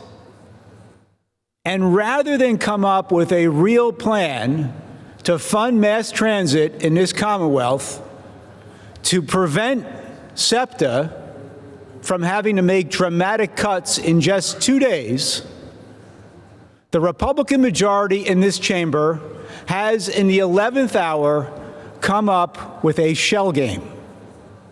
This is not a serious funding proposal to meet the very real funding shortfalls that face SEPTA and our other mass transit funding agencies in the Commonwealth of Pennsylvania. Why is that? Well, Mr. President, we have been hearing for several speakers now that there is this magical pot of money in the Commonwealth that just isn't being used. And if we only used it, we could solve all of our problems, and the world would be bathed in sunlight, and there'd be rainbows and pots of gold, and everyone would be going away happy. Mr. President, that is absolutely false. Because the money that is being proposed to use, that the Republican majority wants to use here, is from the Public Transportation Trust Fund. That's money that's not just sitting there unused. It's already been spoken for. That $2.4 billion, the vast majority of it has already been spoken for capital projects throughout the Commonwealth of Pennsylvania. And by the way, that's capital projects that go to SEPTA. So essentially, Mr. President, it is like taking money out of the right-hand pocket of SEPTA and putting it into the left-hand pocket and saying, we've made you richer. No, all you've done is done this shell game that's shifting money. Now, if we were serious about actually funding SEPTA and the other mass transit agencies, we would come up with recurring revenue, which is what the House of Representatives has done and what the governor has proposed. But that's not what we're doing tonight. That's not what we're doing tonight because the people who ride the trains, ride the buses, that rely on these agencies to make a living, to get to work, to keep the economy of our Commonwealth moving. They have spoken in a loud voice, and they are angry, and rightly so. And in the face of that anger, rather than negotiate and come up with a real plan, the Republican majority is trying to pass off this shell game as a responsible response. And it is not. But to make it even worse, as the good gentleman, my friend from Philadelphia, said earlier, they go a step farther and they tell the transit agencies, you now actually have to raise your fares. And not just once, but on a schedule every 2 years from now until the end of time. Saying essentially to the riders of those buses, to the riders of those trains, that we, the state, we're going to shirk our responsibility to be responsible and give you the funding you need. We're going to put it all on your backs. So when you're trying to make ends meet, when inflation, which by the way, magically we don't hear about anymore, but still there, when inflation is taking more money out of your pocket and making it harder for you to put food on the table, clothes on the backs of your kids, we're going to ask you to put yet more money into your daily commute because the Commonwealth of Pennsylvania is not going to do the responsible thing and fund mass transit. It is hard to believe, Mr. President, it is hard to believe that as we stand here tonight, we are only 12 years removed from the last major funding deal that was cut here in Harrisburg That was a Republican plan by a Republican governor that pumped an additional $2.5 billion into roads and bridges and mass transit, Act 89 of 2013. $500 million a year in mass transit, thanks to Act 89. That was a Republican proposal and passed with bipartisan support. It was a real recurring funding proposal that made a difference for our transportation infrastructure and mass transit. We are only 12 years away from that proposal, which became law. And yet, here we are tonight, being asked to vote on a shell game. It's hard to believe, Mr. President. It's hard to believe what has happened in those ensuing 12 years. But again, if anyone should be angry, if anyone should be outraged, it's the people of this Commonwealth and the people who rely on mass transit. And frankly, that includes all of us, because mass transit throughout the state, not just in Philadelphia, not just in Pittsburgh, helps keep our economy moving. I ask for a no vote on this very cynical bill. Thank you. Chair recognizes Senator Kim Ward. Thank you, Mr. President. This fund, yes, it can fund capital projects, but it can also fund operational commitments. You know, 8 weeks ago, the Republican Senate asked for the list of those projects when we were told by the House Democrats, oh, we can't touch that. It's for capital projects. We still don't have a good list. And I think what would really make the taxpayers irate is if that money is sitting there, $2.4 billion, and instead of using the money for mass transit that is in a trust fund for mass transit, we have put a big hole in our budget and raised their taxes. I think that's what would really make Pennsylvanians mad. And while mass transit is important all over the state, we know that mass transit is important everywhere. Most counties, I can't go out and catch a bus in 5 minutes or 10 minutes or even an hour. We have roads and bridges. And taking money out of a fund meant for mass transit to help mass transit makes sense to me. It makes more sense than the governor taking money out of a fund that was meant for roads and bridges. The other day, he bragged about it in Philadelphia. I took money from roads and bridges and put it in mass transit because I know how important mass transit is. He put it all in one mass transit agency. Even Pittsburgh, the second largest, didn't get a penny of that money. So to hear how mad taxpayers are going to be if we use this money, it just doesn't make any sense to me. All right, I really wasn't planning on speaking on this, but I had to because my blood pressure went up. So I support this. I think it makes sense. It's common sense that we use money that's sitting there instead of putting everything on the back of taxpayers. Thank you. Chair recognizes Senator Muth.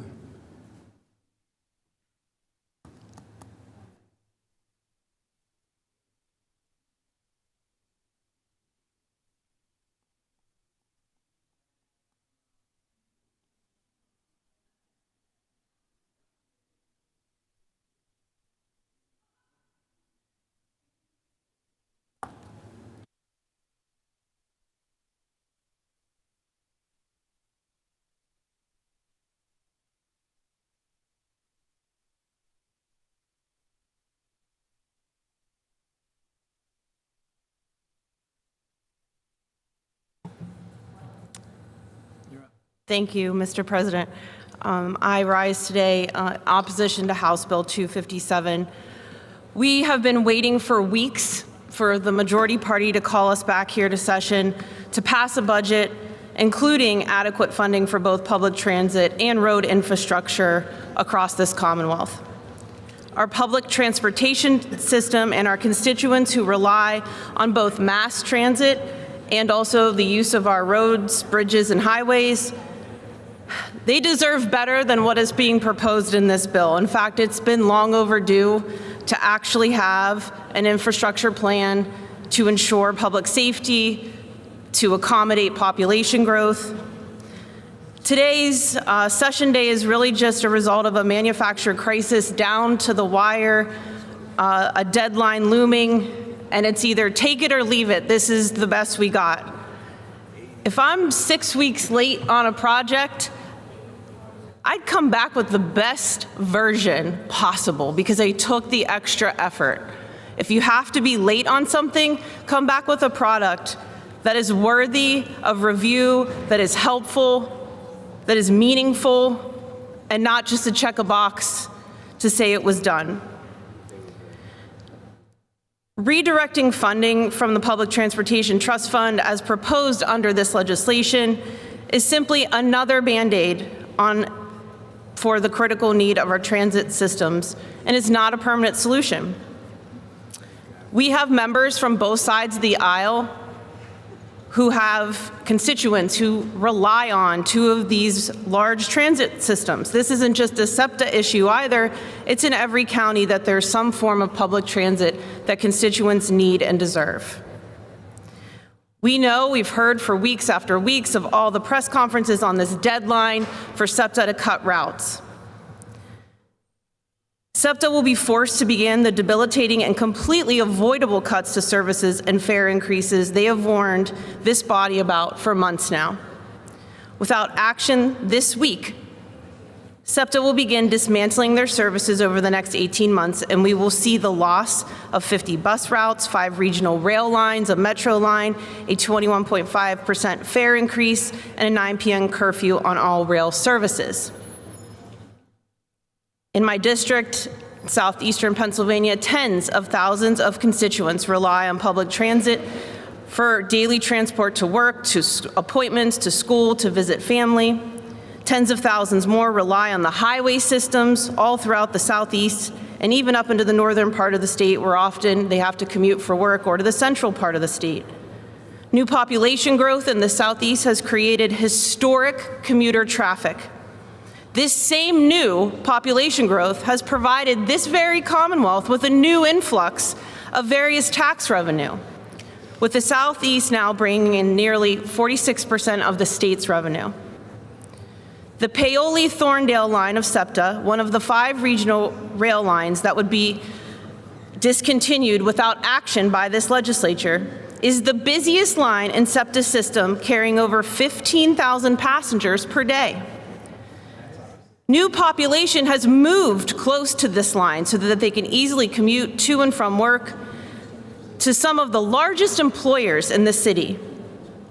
Any workers from Comcast that rely on this line will now have to pay $1,500 a month to park at Comcast.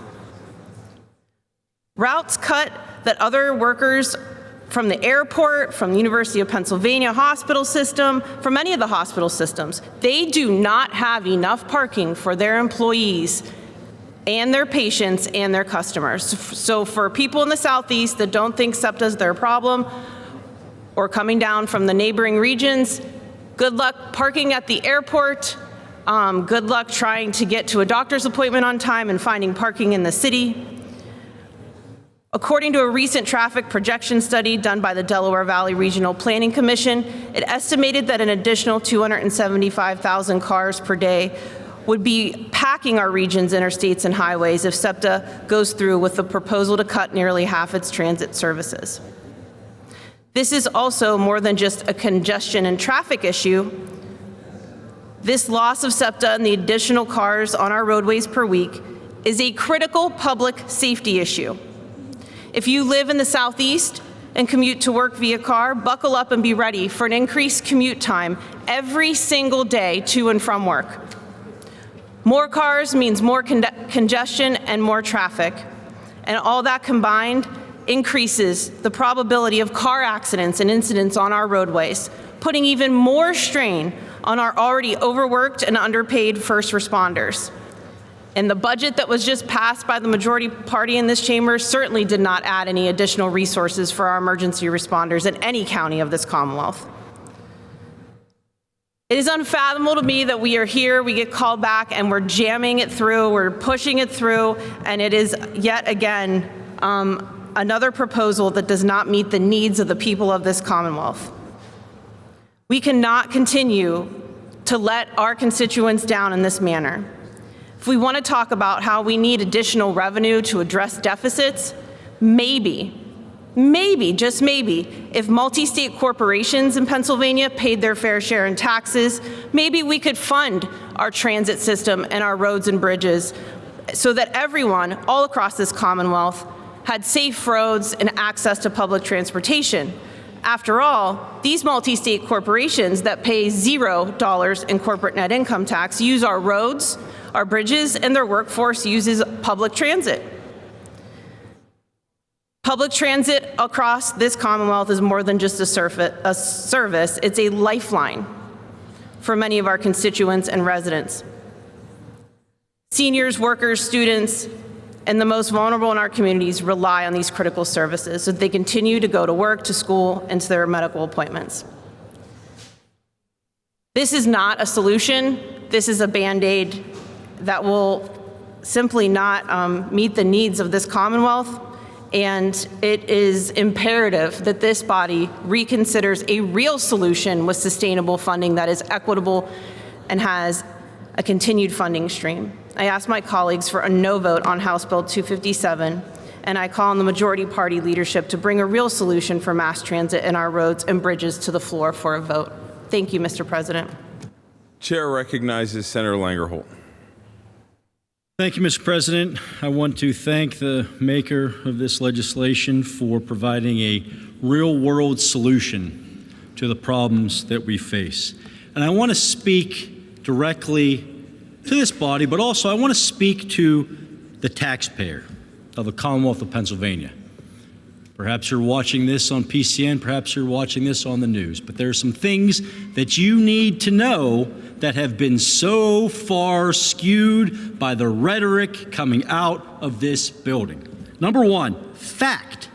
Pennsylvania ranks fourth in the nation in direct aid to mass transit.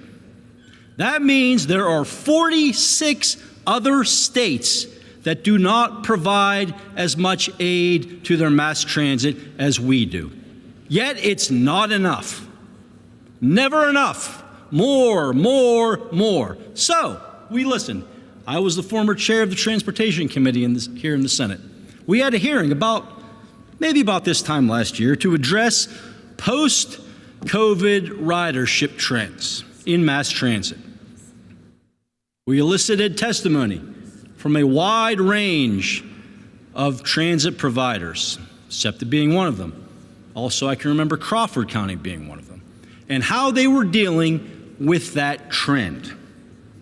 We were told at that hearing from SEPTA that they would look at these declines in riderships, because they admitted that there was a decline, partly due to COVID, partly due to safety. To date, what proposals have they presented? I'll wait. What changes to their delivery model did they bring before this body? I'll wait. There are some agencies that have changed their model, that have gone to microtransit, have gone to different forms to ensure that those individuals got the ridership that they needed. Some did not. So what's the answer? Chastising us for not throwing more money at their problem? That's what they want. But that's not what this body is ready to do. $1.4 billion in unallocated funds in that transit trust fund. Seems like a good place to start to address that problem. We allowed them to help themselves, they haven't. I'm sorry, they have not. 4%. What else did we learn from this hearing? 4% of the workforce over the age of 16 regularly commute using mass transit versus 89% commuting by vehicle. Again, where were their answers? We tried this. This is kind of wrapped up in the same type of problems that we had last year. There's this massive push for more money for mass transit, more money for mass transit. This body was consistent, our majority saying, if we're going to do that, we want to ensure that the rest of the state, that the rural areas, that the 4-digit roads ensure that they get funding for transportation, for infrastructure. We reached a little bit of a compromise, about $80 million for transit, $8 million for roads and bridges. Kind of passed. We weren't able to come to that comprehensive bill, which I still think that there's an appetite for it. And what happened? Then the governor unilaterally took money out of those areas, those rural areas, to fund mass transit. Pulled the rug right out of those in many of my colleagues' district. And we haven't even talked or scratched the surface about the reserves. What reserves does SEPTA have? I'll let you to Google that, but Google it. And if you're watching at home, Google how much SEPTA has in reserves, not even counting this trust fund, not even counting that.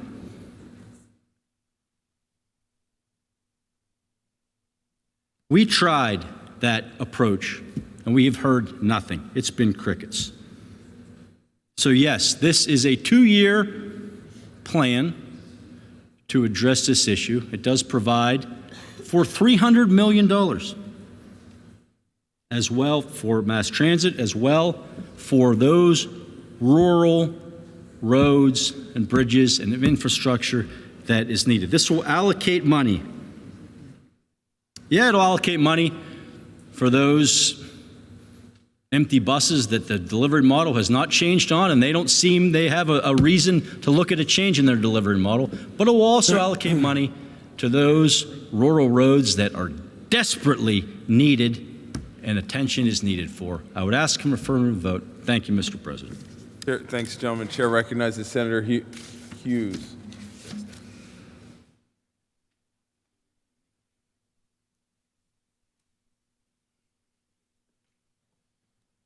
Mr. President, I want to make sure that members and whoever is watching and whoever pays attention to what is really in this package.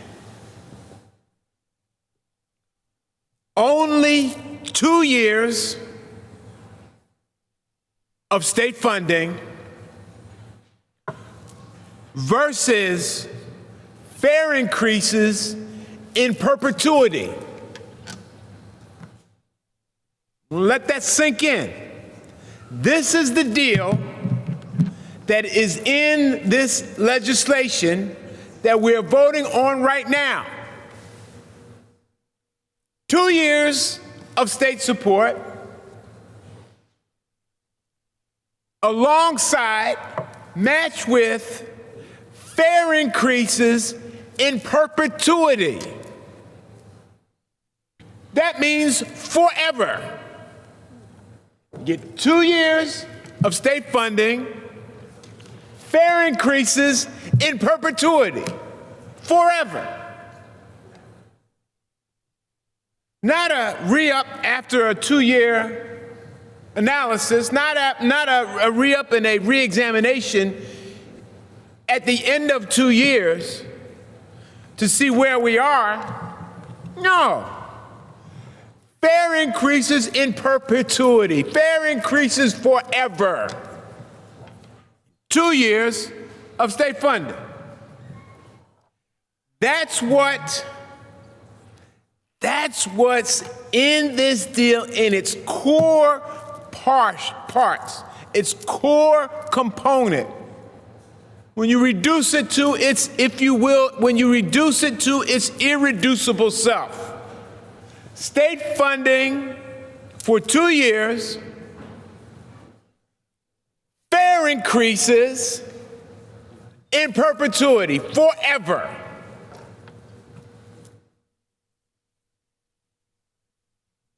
Now, I want that to sink in for the members who are considering this piece.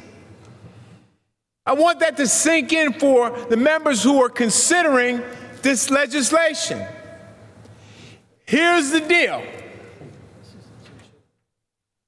2 years of state funding, and in perpetuity, fare increases. 2 years, fare increases. Every year, another fare increase right after that. And another fare increase right after that. And the way this legislation is constructed, 10 years, fare increases. 20 years, fare increases. The only thing guaranteed from the Commonwealth is additional state funding for 2 years. Let it sink into the deal that's been offered in this legislation. 2 years of state increases, fare increases forever. Locked in, right into this legislation.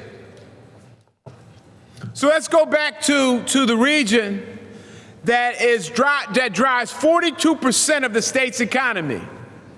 Bucks County, Chester County, Delaware County, Montgomery County, and Philadelphia.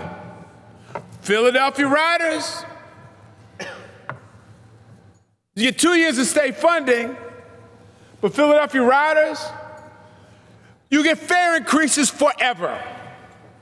As far as the eye can see, as far as your calendar on your smartphone can pull up, every 2 years, and then fare increases in perpetuity after that. Doesn't sound like a good deal. And I say also to the citizens in Philadelphia, in Bucks County, in Chester County, in Delaware County, and Montgomery County, that the money already locked in for improvements in the infrastructure of the SEPTA system will be removed and sent across Pennsylvania. It'll be taken out of the SEPTA system and sent across Pennsylvania. And I'm not making it up. It's not just me standing on the Senate floor saying, we've got Republican colleagues who've said it on the floor. They don't deny it. Let's take that money from that region and send it across somewhere else. It's almost like the red light photo tickets that we have to pay in Philadelphia, and about 2/3 of those fees go outside of the city of Philadelphia. And so if you get a red light ticket on Roosevelt Boulevard, you know what I'm saying? If you get a red light ticket on Roosevelt Boulevard, what about 2/3 of that ticket pays for somebody else somewhere else, nowhere in Philadelphia or southeastern Pennsylvania? It goes across the Commonwealth. It goes up to the northern tier.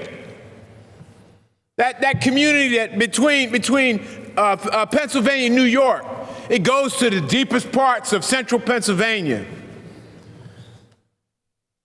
I mean, so I want folks to understand that the deal that's being struck, that the deal that was constructed in this piece of legislation says, SEPTA riders, and I'm going to be very parochial about this. SEPTA riders, here's your deal. You get 2 years of state funding, but you have forever fare increases. Fare increases generation after generation after generation. That's what you get for 2 years of state funding. That sounds like I'm an old baseball guy. That sounds like that sounds like the Von Hayes trade from back in the day. Some of you have not been around long enough to remember that trade. When I think of Steve, I think they traded 5 first-round draft picks or something like that for Von Hayes, and I don't think his batting average ever got to 250. Okay, all right. It's like, what is this the deal that you're talking about here? Or the Herschel Walker trade, that was a bad one too, right? All right, I mean, come on, all right? That was, when they let Brian Dawkins go, right? Okay, all right. The Wilt Chamberlain trade, right, for Darrell Imhoff, right? Okay, I mean, this is what you're offering up here in this package. 2 years of state funding, and that's it. But fare increases forever for your children and your children's children, and for generation after generation after that, and then admitted on the floor of the Senate in this conversation that money designed for projects in southeastern Pennsylvania go to every other community across Pennsylvania. Now we see and understand that we are a commonwealth, and that we have to support one another. We have to stand up for one another. That we have to view ourselves in a collective, because we have common interests and want to move this commonwealth, the Commonwealth of Pennsylvania, forward. But it's got to be smart transactions. It's got to be smart ideas, smart programs put together. Not one that says, in the end, we will give you 2 years of funding, and fair riders, fair payers, you will have unlimited fare increases for the rest of your life, and for the generation after generation after generation, in perpetuity. That's the deal that's on the table right now in this legislation. As I said, we're instructed to reduce it to its irreducible self, and that's what it is. That's what it is. Mr. President, the House has passed five times transportation funding proposals. The governor introduced them 5 times. And in the 5th time, added the reform measures introduced by my colleagues on the Republican side to make sure that we all 23 Democratic senators, we all support it. We all support it. We only need 3 more. We get this whole thing done. And we can go on to dealing with the other business we got to deal with, which is the state budget and everything that relates therein. Passed 5 times. 23 senators support it. 23 Democratic senators support it. They say there are others that support it as well, but we haven't had the opportunity to have that actual vote. That's where we need to go. That's where it's proven and it's said that a serious proposal exists. That's where we don't pit one community against another community. That's where we don't have these crazy transactions that's in this particular legislation of 2 years of funding, but fare increases in perpetuity, forever. Mr. President, we've got a proposal that's out there that's worth considering, that's passed the House 5 times, that's supported by the governor. This is not the way we need to go. This is a bad deal. This is a bad deal, Mr. President, and I encourage a no vote. Thank you. Chair recognizes Senator Robinson on the bill.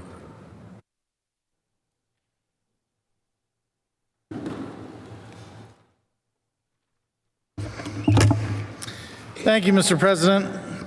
I was called upon earlier this week to come to Harrisburg to fund mass transit. Well, I heard that loud and clear. So here I am, voting to fund mass transit throughout the entire Commonwealth.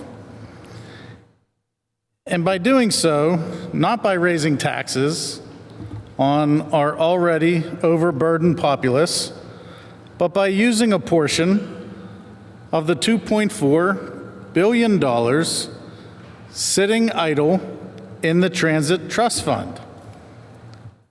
Now, this account got so high because it's not being used and collecting interest. We fund the Commonwealth's mass transit needs at $300 million, and there will still be $2.1 billion left over to fund all those other needs for transit and maintenance throughout the Commonwealth. So someone needs to tell me what the problem is. We pass this and we fund mass transit, plus we establish new audit requirements, increase performance criteria, we increase penalties on assaulting transit workers and drug pushers on the transit system, and create a special prosecutor for those who commit these crimes on our transit systems. So therefore, here we are, coming up with creative solutions to fund mass transit. So I support this bill, and I hope my colleagues do as well. Thank you, Mr. President. Chair thanks the gentleman. Chair recognizes Senator Martin on the bill. Thank you, Mr. President. You know, I sit back with great awe and listen to this conversation. And I think we often wonder when I hear that we're just going to do this for 2 years. And I put into perspective that we already are the 4th highest state in the nation in terms of what we fund mass transit. But it goes a little deeper than that, because we don't appropriate a certain amount. We give 8.6% of our entire sales tax revenue that comes in on an annual basis goes to mass transit. So what happens if your sales tax increases 5% from the year before, or overperforms month to month by 7% or 10%? Guess what? They all get an automatic increase. Now, despite the fact of us already being one of the leaders in the country in funding mass transit, despite the fact that we're dealing with an entity who in our Appropriations Committee hearings said they stopped doing their efficiency evaluation because they wanted to wait to see what happened with the money we were going to give them. Despite the fact that most all the transit agencies in the rest of Pennsylvania did an efficiency evaluation, which is a smart thing to do. We pledged to work on a solution.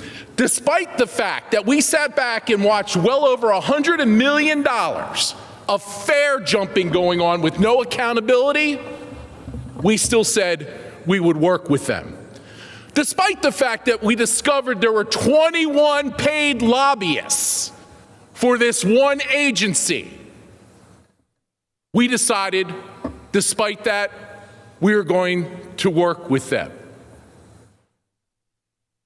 Despite the fact that we would hear from families who don't want to send their children to school on this system out of fear for their safety. Despite the fact that we had to create from here a special prosecutor to address safety issues, which in no doubt were feeding into the lack of rebound of ridership coming out of the COVID emergency. We said we would work with them. Despite the fact where you have an executive director making $400,000 a year. Mind you, I think the governor of Pennsylvania is only in the twos. And despite them claiming that they had no money, proceeded to give a $150,000 raise to. Here we are today trying to create a solution.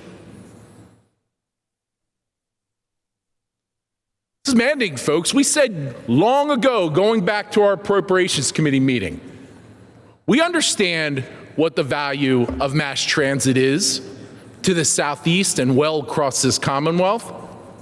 But it's amazing. When I would meet with the business community in Philadelphia, when I would meet with citizens or parents, and you explain the issues that we're grappling with, there's not one single person that looks at us and says, "You're right. There shouldn't be accountability." That's madness. So why are we doing 2 years? We're doing 2 years because of the fact that we're done with the talk. We've provided you a lot of money on an annual basis, and you're asking for a lot more money. And despite the fact, if you go back to the last time I stood here, that we're grappling with over a $3 billion structural deficit, that we can find a way to find money that is not utilized. And by the way, if you talk to the administration, it shouldn't take more than 8 weeks to get answers as to, well, show us the projects that are dedicated in that funding. Show us why it has gone from $300 million in 2021 consistently to now being well over $1 billion that sits there. We're creating a plan that actually protects the structural integrity financially of this Commonwealth with giving them an opportunity to show that they're serious. And I give their new executive director credit. He said he's going to work on the issue of management pay. He wants to go after fare jumpers. They want to maximize advertising. They want the accountability in many different aspects. At least he said across the table for me. And I refuse, as someone who spent most of this summer sitting here with my colleague and our teams negotiating as we wait for 7 or 10 days every time to get a response, to be told, why are we here on August 12th? It absolutely could have been done much faster. But we said back in appropriations hearings, we said back in June, and we're saying now, we're willing to work on finding new dollars if they are going to work on these reforms. And if they are not willing to be held accountable to these reforms, then there will not be a funding package that comes through. Thank you, Mr. President. Chair recognizes Leader Costa. Thank you very much, Mr. President. You know, with respect to the comments of my colleague who just spoke with respect to what we're going to get if we do this or we do that, I think back to the last several years where we've had this conversation about transit and how we'll get there. But I also think back to a year ago, a little more than a year ago, when we were facing a similar crisis with respect to transit funding, which was ultimately resolved working with the majority leader and the majority leader in the House and the governor's office, and finding $160 million in lapsed funds, 80 of which went to transit, 80 of which went to roads and bridges. But along with that was a commitment that we're going to take care of transit in the fall. We walked out of those rooms and passed that budget. We had our understanding was that we would address transit in the fall. You know what? The fall came and went, and we didn't see any action on transit funding. Hence, we saw what took place. The governor was forced to take steps to flex resources to SEPTA to be able to keep them afloat. Fast forward to February, the governor presents his budget address. 6 months ago. 6 months ago, he talked about wanting to make an investment in transit, but also in roads and bridges. And here we are 6 months later, the first time that we're hearing about a proposal that you all want to put together. A proposal, by the way, that we heard about at 2:30 when our folks were summoned over to meet and discuss it. 2:30 today in a comprehensive measure. And then we go one step further. We amended in committee earlier today, which we all objected to. And the next thing we did is that we didn't want to have any transparency or accountability. We waived the 10-hour rule, a rule that's been in place here for a number of years. We said, forget about what the public thinks about this proposal. Forget about the impact it's going to have on SEPTA and PRT and the other transit agencies. We're going to waive the rules so the public doesn't see what we're going to do in this draconian bill. The bill's going to impact many folks along those lines who are going to have to be dealing with this. My colleague from Philadelphia talked about the semi-annual increases, or I should say every odd number year, I think it is, there'll be an increase. And it's convenient that increases are going to be non-election years, by the way, of members of the General Assembly. I guess that was figured out very quickly and very well, just like the Medicaid cuts in Washington, D.C., but that's another matter. But at the end of the day, folks are complaining about the flexing of what took place. We had no choice. Now you're going to turn the tables on the transit systems. And let me be clear. When this conversation started well over an hour ago, the gentlelady, Senator Baker, talked about compromise and working to ensure that we reach a consensus on what we're doing. And we agree with that. In fact, it was talked about Act 89. I think Senator Santaserio talked about Act 89, and I was part of that conversation. I was Appropriations Chair at the time. And we worked together. And we produced a comprehensive, well-rounded, well-thought-out transportation plan that was comprehensive. It included transit and roads and bridges, but it included our railways and it included our airports and the like. And that $2.5 billion generated tens and tens of thousands of jobs. But it was a compromise. It was working together, not going solo to be able to try to pass something.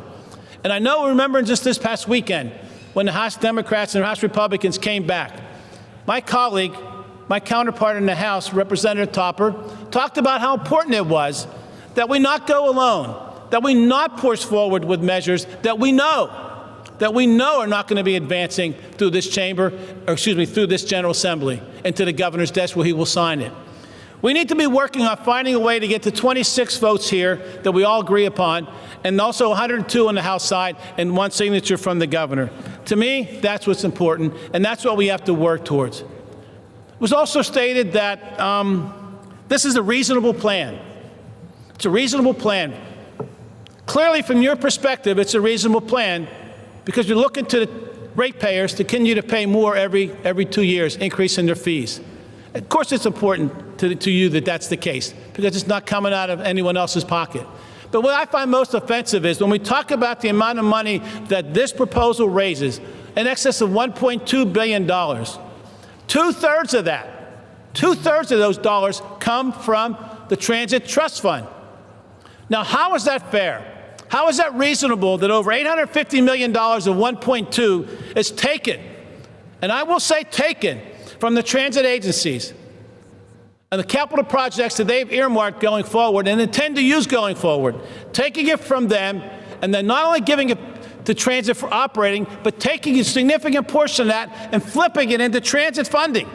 Flipping it into road and bridge funding. Not even in the districts that are the major transit agencies we have in this Commonwealth. You're taking two-thirds of the amount of money that's being allocated in this measure from the Transit Trust Fund. The trust fund that's going to make certain we have investments in the infrastructure, as we know, our transit infrastructure, our busways, our rail lines, our buses and our trains. Those are the things that you're taking money from. All those things, folks have been talking about safety. Well, let me tell you something. When you can't make an investment into a new train or a new bus, and you have to delay that investment for maybe 3 or 4 years, you run the risk of having something happen, a catastrophe along those lines. These are the type of things that need to be addressed, and that's why we have a transit funding trust fund to be able to support those measures. And as it relates to the openness with regard to the administration, it's my understanding that all the questions that were asked with respect to the trust fund have been answered. They've been answered. And also, they've also talked a little bit about the balance, the true balance in the fund. And while some said it's $1 billion, $1.4 billion of unallocated, some folks say it's 2.3. The fact of the matter is $800 million is coming out of that trust fund that's earmarked for infrastructure. And at the end of the day, it's inappropriate, it's wrong to be able to take those dollars away from transit agencies for what they need them for and apply them to roads and bridges. And by the way, my question is this. Not even question, my statement is this. When you look at the transit bills that came over from the House, the most recent one, House Bill 1788.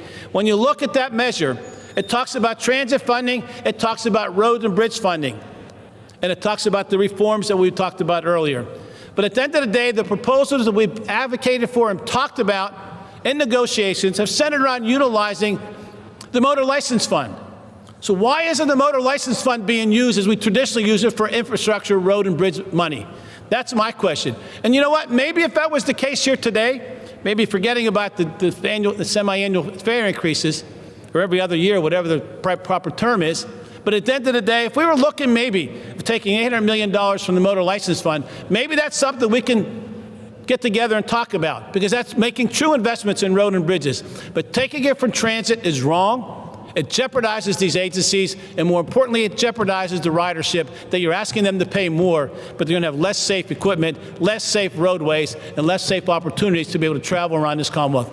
Clearly, this measure deserves a negative vote, and I ask my colleagues to join me. Thank you, Mr. President. Chair recognizes Senator Pittman. Thank you, Mr. President. Well, I was born in a small town. I live in a small town. I'm probably going to die in a small town. Oh, those small town communities. I was educated in a small town. I taught how to fear Jesus in a small town. I used to daydream in a small town. Just a boring romantic. That's me. You know, Mr. President, I did grow up in a small town. Went to a school district that didn't even have a stoplight in it. In fact, you got to go 10 miles from my mom and dad's house to find your first stoplight. And then after that, you got to go another 10 miles to find your second stoplight.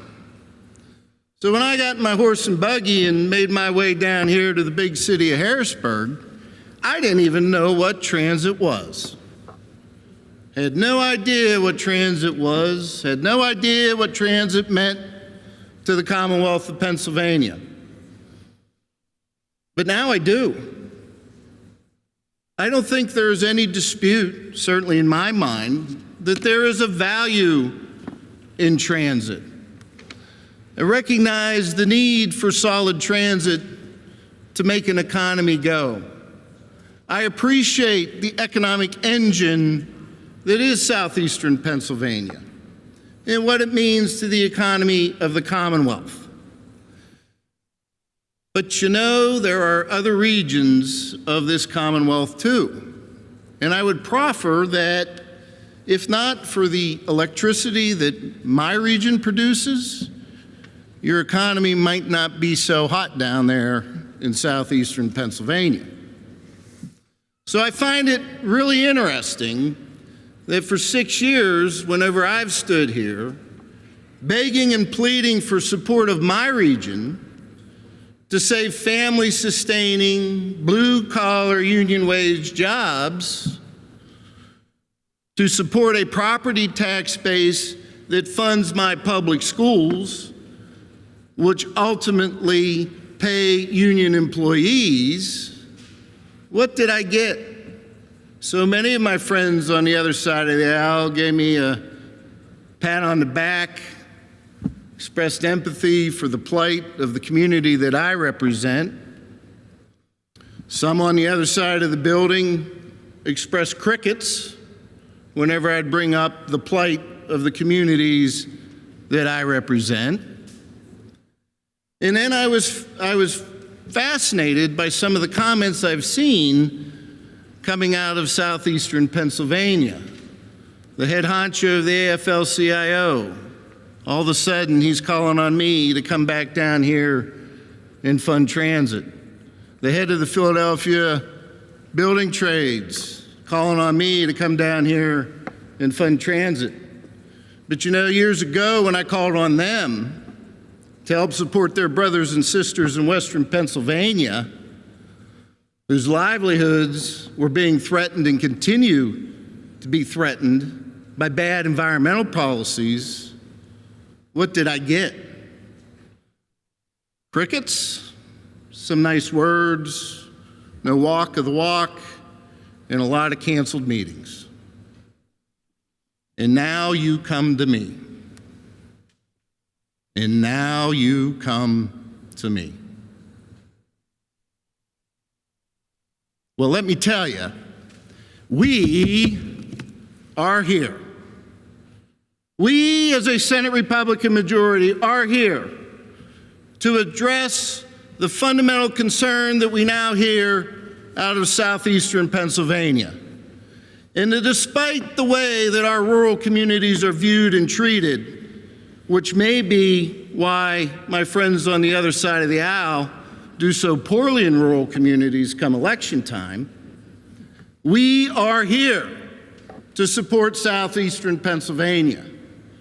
Now, you might not like the recipe of the soup we've made, but we made a recipe of soup that addresses the issue at hand. As the gentleman from Lancaster County mentioned, $1.5 billion a year on an annual, continual, and growing basis goes into mass transit across this Commonwealth. The PTTF fund that we're talking about, that now has $2.4 billion in it, continues every year to grow because $400 million a year goes into that fund. And in fact, from June 30th till today, that fund has grown by another $135 million. So let's not mask this for what it is. This is a dynamic fund that grows every year because revenue continues to come into it. And it has grown and grown and grown, and now it is $2.4 billion. Now, as the President pro tempore said, we have for 8 weeks been asking the administration for a list.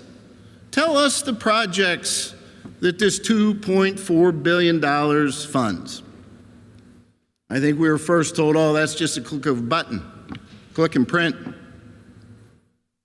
8 weeks later, we got information. You know, but that old saying, garbage in, garbage out, information we got was garbage. Maybe after we sifted through it, we could see where $1 billion of it was committed. 1.4 billion sitting there uncommitted as the fund continues to grow. $400 million a year, maybe even a little more. So why wouldn't we sit there and say, geez, we have transit money that's not being used. Let's put it on the street and put it to use. Now, you may want to verify what our friends at SEPTA initially said about this piece of legislation, because I'm not sure they quite understood how the dynamics were working with their capital fund versus their operating fund. But the bottom line is those capital dollars are stuck in that account and they can't use them. So we're basically unleashing those dollars to allow them to operate. And by the way, I hear 2026 is apparently a kind of an important year in Pennsylvania. We got a lot going on. So we want to make sure we have a good transit network in place. And I would argue that if SEPTA can get through the next 2 years and demonstrate that they can continue to reform their system and make sure buses don't catch fire and trains don't catch fire and bus drivers don't get murdered, maybe we will be inclined to give them some more. Beyond the $1.5 billion that we already give them every single year, that, oh, by the way, does organically grow as our sales tax revenue continues to grow. So let's make sure we understand that. Now, I heard a little bit about these fare increases and how detrimental they are, but I do want to go back to Act 89 of 2013, an act that both the gentleman from Allegheny and the gentleman from Philadelphia voted for. And in Act 89 of 2013, it specifically called for policy statements from transit agencies to show steady and consistent fare increases to make themselves sustainable. I'll also point to SEPTA's own plan that indicates they need to put steady and consistent fare increases in place. Maybe if they crack down on toll evasion, it wouldn't necessarily be so important. That's another provision. SEPTA tells me they lose $50 million a year in toll evasion.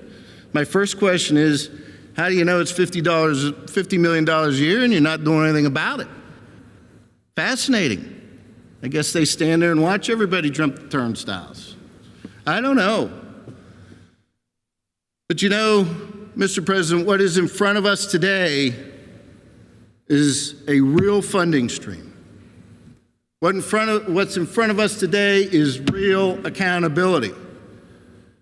And what is in front of us today is safety and security enhancements to make sure that those who are working in the system and using the system have a safer experience.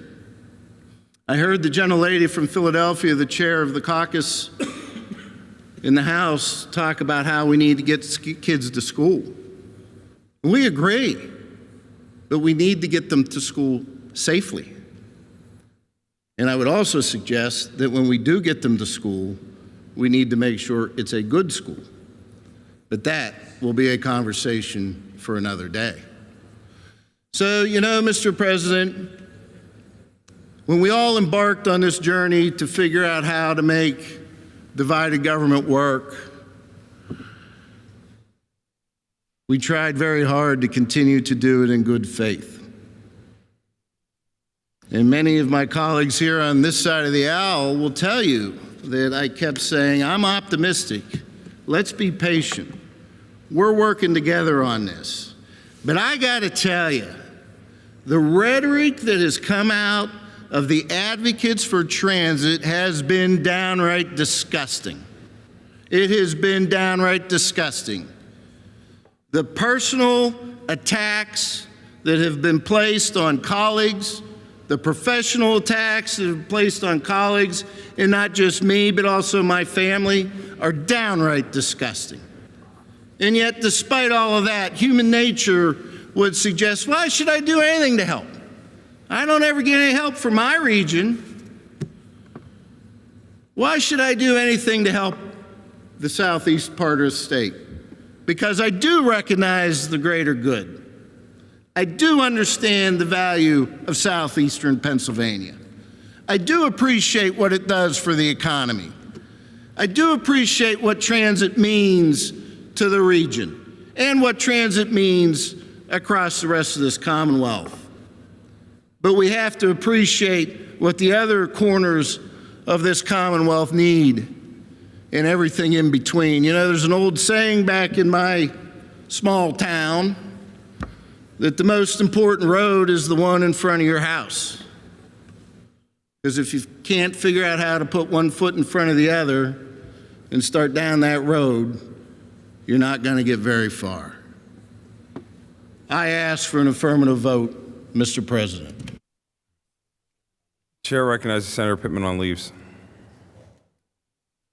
May we have legislative leave for Senator Mastriano. Senator Pittman requests legislative leave for Senator Mastriano. Without objection, that leave will be granted. Chair recognizes Senator Hughes on leave. Mr. President, may we have legislative leave for Senator Haywood, please? Senator Hughes requests legislative leave for Senator Haywood. Without objection, that leave will be granted. The clerk will call a roll. Argel. Aye. Baker. Aye. Bartolotta. Aye. Boscola.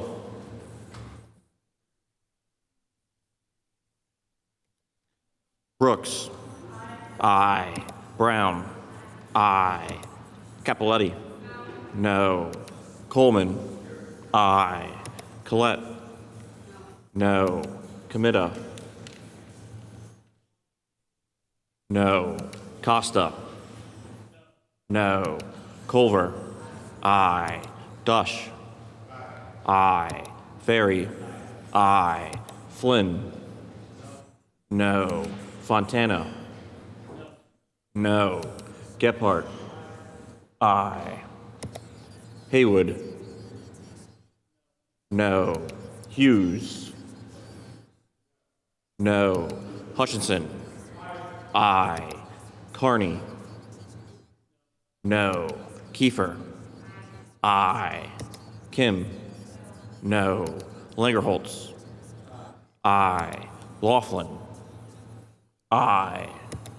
Malone. Malone, no. Martin. Aye. Mastriano. Aye.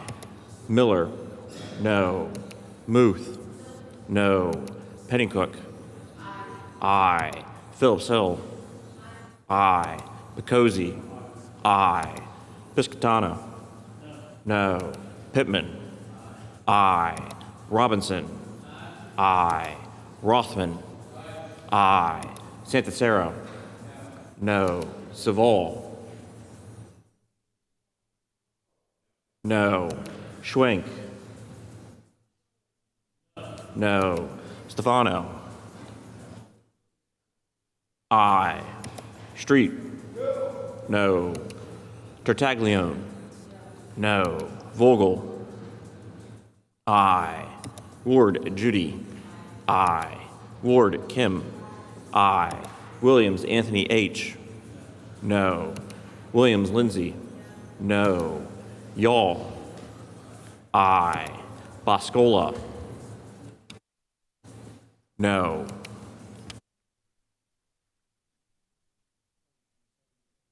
The vote on final passage, the ayes are 27, the nays are 22. This bill will be returned to the House of Representatives with the information that the Senate has passed the same with amendments in which a concurrence of the House is requested. This concludes supplemental calendar number 2. The chair recognizes Senator Bartolotta.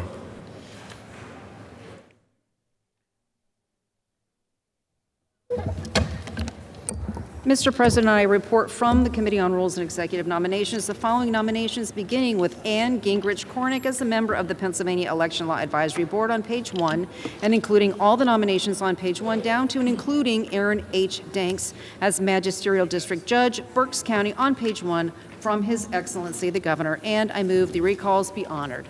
Senator Bartolotta reports from the Committee on Rules the following nominations and moves that the Senate do honor the governor's recalls. The clerk will read the nominations. The following nominations, beginning with Ann Gingrich Cornick as a member of the Pennsylvania Election Law Advisory Board on page 1, and including all the nominations on page 1 down to and including Aaron H. Danks as Magisterial District Judge, Berks County on page 1. On the motion to return the nominations to the governor, all those in favor will signify by saying aye. Those opposed, nay. The ayes have it, and the nominations will be returned to the governor. We'll now take up any unfinished business. Next order of business is announcements by the Secretary.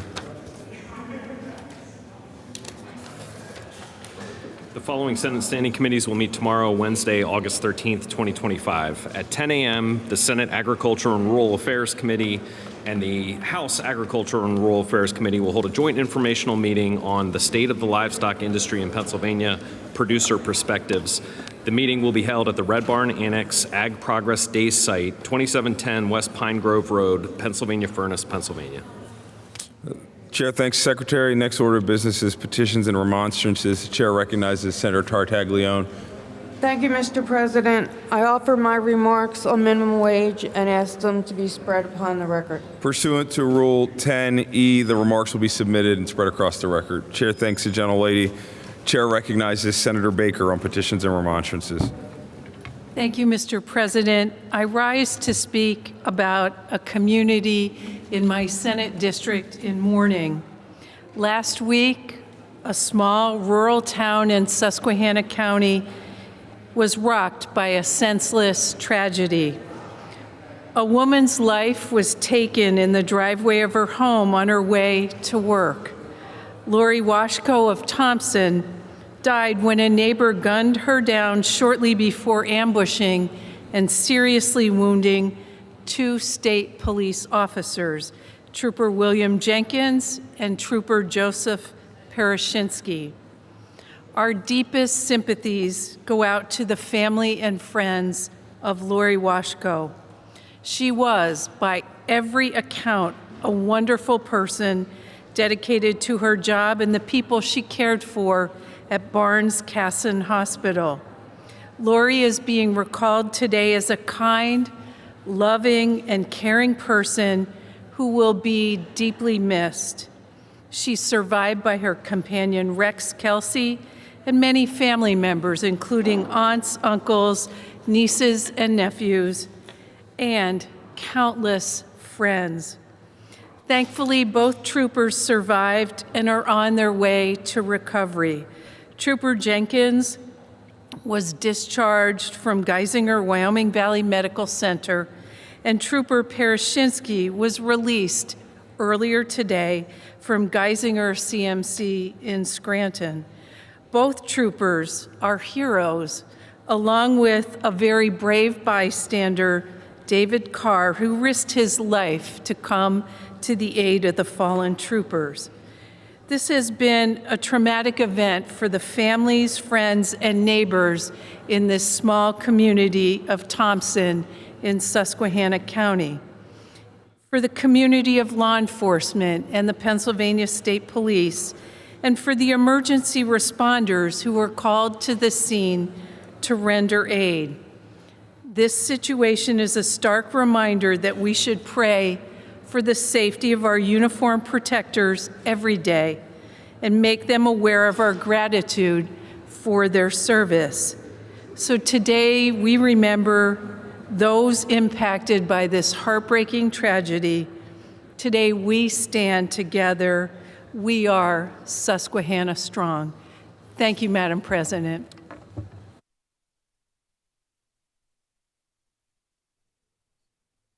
The chair thanks the gentlelady, and the chair recognizes the gentleman from Jefferson County, Senator Dash. Thank you, Madam President. Madam President, I rise today to speak on our appropriations bill that we passed today, as well as the transit bill. And as the discussions have gone on over the course of the day, I keep going back to 2015 and 2017 during Governor Wolf's budget impasses, the first lasting until December, the second lasting until September. We're far short of that right now, but it must be said that we do have a responsibility, and we should have had our budget done back on June 30th. But that being said, I want to go back to the 2015 budget, and there were a group of us called the Taxpayers Caucus, and we were focusing on where some of the funds were. Governor Wolf wanted $6 billion increase. Governor Shapiro's almost at that same level with a $5 billion increase. But what strikes me is the lack of transparency. And I'm going to read from when we got digging into this, we discovered that Governor Wolf was shuffling money back and forth through what's called Ledger 5. And until we've unearthed this thing, nobody even knew that it existed, much less what it was. As we started to find out, when human services agencies such as health, safety, and welfare, which are allowed under the Constitution, have monies allotted to them, Governor Wolf was not sending the money out to them. However, what he was doing is providing funding for things like pontoon boats for DCNR. So Representative Seth Grove and I really started doing digging, and as we got closer and closer to Ledger 5, Treasurer Reese, a Democrat, his team came to us and told us, you've got a constitutional crisis on your hands, and we don't want it blowing up on the Treasury. We don't want the Treasury to be the ones on the hook over this. I'm going to read from the report. Under Act 146 of 1980, as amended by Act 57 in 1997, and to the Management Director 310.3, the Secretary of the Budget has the authority to waive provisions of encumbrance of funds for an appropriation enacted in the previous fiscal year that was not lapsed as of statutory or other applicable lapse date upon written request of an agency, justifying the exception is in the best interest of the Commonwealth. When the Secretary approves the agency request for a waiver, the Secretary is required to submit the agency request along with a written analysis and justification for the waiver to the chairman of the appropriations committees in the House and the Senate. In other words, when money has not been spent in a given fiscal year, that money, if it's not lapsed out into the general fund, it sits there in a bank account and accumulates. We weren't made aware of it. There were billions of dollars lapsed and available. It's interesting that the Secretary is required to submit a report justifying the waiver. And every single one of them, as we poured through a stack that was about this high, those requests for waivers, they were very nebulous. They weren't specific as to what the money was to be used for. And like I said, the money was going to things like pontoon boats. It wasn't going to Health and Human Services. But they gave this broad, sweeping language that never really explained what that money was to be used for. We published our study December 3rd, 2015. December 3rd, 2015, and we still did not have a budget. What was interesting is after the publication of this and the media starting to dig into it and start asking some very pointed questions, we had a break in the budget impasse very quickly. So we're still at this point with a lot of money that has been kept in the bank accounts that hasn't been spent, but as was described earlier in the transportation bill, that money has already been allocated for purposes to those funds. It was interesting, Ledger 5, he was moving funds from one place to another, and thankfully, our treasurer, Treasurer Garrity, has made Ledger 5 part of the transparency portal so everybody in the Commonwealth can see it when that money's being moved. Since that's happened, that's only been primarily been used to help cover during shortfalls for the federal mandated requirements for Medicaid and Medicare. And then we come along with supplementals to address that.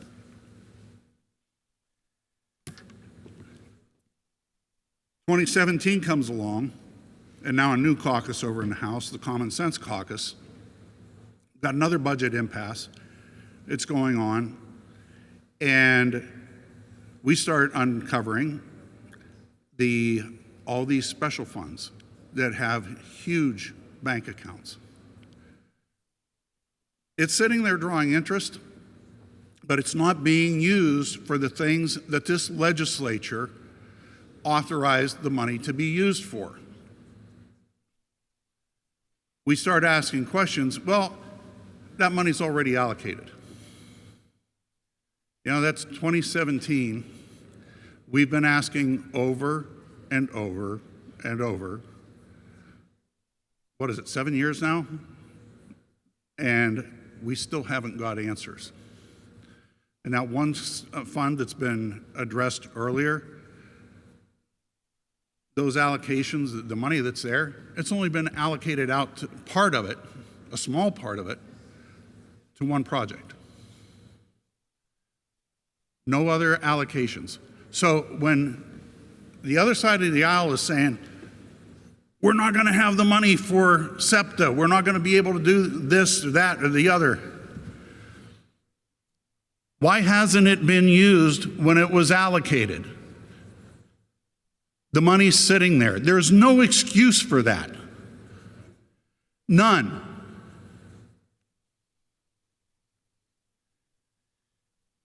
What's been frustrating to me, you know, and some of my colleagues here in the Senate served with me in the House, and the difference in the leadership that we've had in the Republican side over here versus what we had in the House, and even my first term in the Senate, is so much different.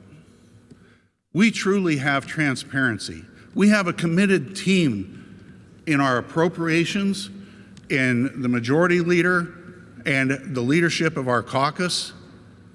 And by the way, side note, anybody that's listening to Representative Bradford say that, oh, the Republicans can't get 26 votes. They're not unified. You might want to take him with a grain of salt. We are unified in this caucus. We are unified to have truth and transparency. We are unified to make sure that we are responsible with our funds that the people entrust us with.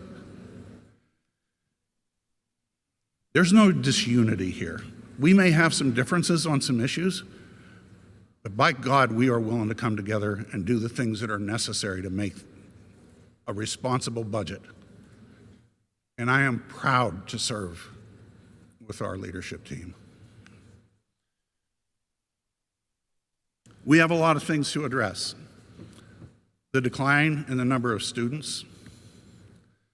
Part of that is, as I've been saying since I got into when I got into the House, Western Pennsylvania especially, our best exports are working class kids. The proof of that is there's not a state in the United States that doesn't have a Steelers bar. And as I had talked to the Consul General from Canada on trying to get transportation funding for, or talking about getting Continental One finished here in Pennsylvania, I told her, and by the way, Madam Consul General in Toronto, where you're from, there are 4. She laughed because she knew 2 of them. Going back to Leslie Richards' failed leadership with SEPTA and that $150,000 pay increase that put her up to $425,000. When she was Secretary of Transportation, when President Trump was working on getting the financial infrastructure, the transportation infrastructure here for Pennsylvania, that Consul General arranged a meeting between me and the Transportation Minister of Canada. He was all excited about it because the Peace Bridge had just been finished, and he said, hey, can you get the legislators? Well, no, it wasn't him. It was the transportation coordinator for the U.S. Department of Transportation. She said, can you get, after her conversation with him, can you get the legislators along the 219 corridor together? Every one of us jumped on it. The Pittsburgh Chamber was all about it. The response after having 4 canceled meetings with Secretary Richards, her executive director told my assistant, listen, we're not interested in new lane miles in Western Pennsylvania. If you want to hear or understand why we have a problem with the mismanagement of SEPTA, and again, Richards is a part of that, and giving more money without accountability, that's a huge part of it.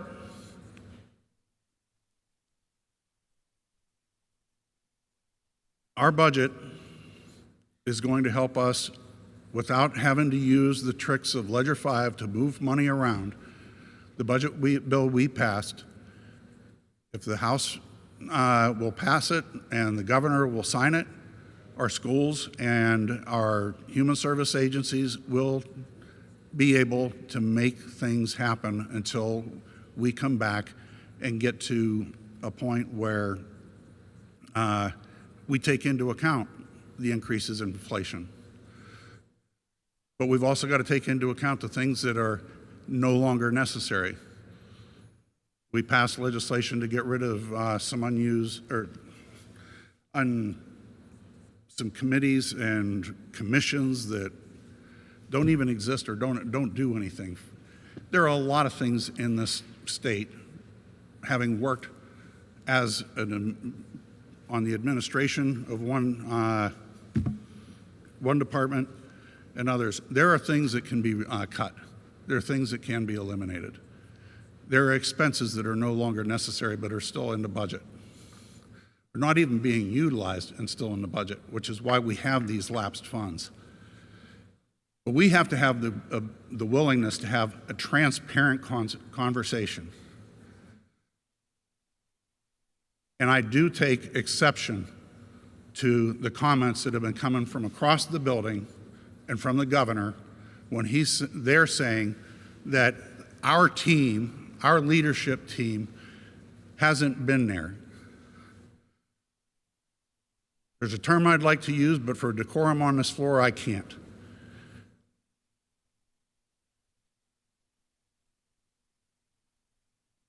Our team has been here, and when we ask as rank and file members, we're asking the leadership team, what about this? You said you sent that to the governor, or you sent that to the House 2 weeks ago. We haven't heard an answer back. That's been consistent since we wrapped up the Appropriations Committee hearings in March.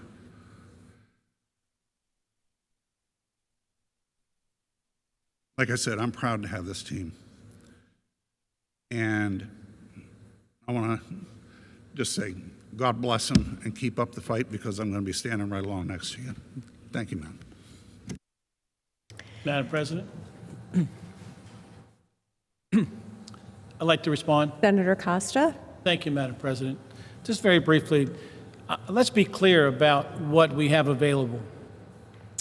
There's been talk about $2.3 billion, $1.4 billion, different numbers that have been floated. You all believe that they're unaccounted for. We disagree.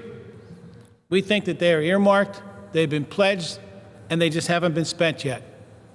We disagree with the fact that you all want to utilize almost 70% of the amount of money that's going to be making an investment for this next 2 years. You all want to take it from the Transit Trust Fund that has been allocated and approved and reconciled going forward. We disagree with that. That's not where we stand. But when we want to talk about balances, let's talk about what we have in surplus, the $3 billion that we sit on today that have been carrying forward for a number of years. Let's talk about the $7 billion that sits in a rainy day fund that we laundered through the federal money and making it state money available in our rainy day fund over the years. Let's talk about utilizing some of those proceeds. Not in total, of course not, but a reasonable amount along those lines would be appropriate.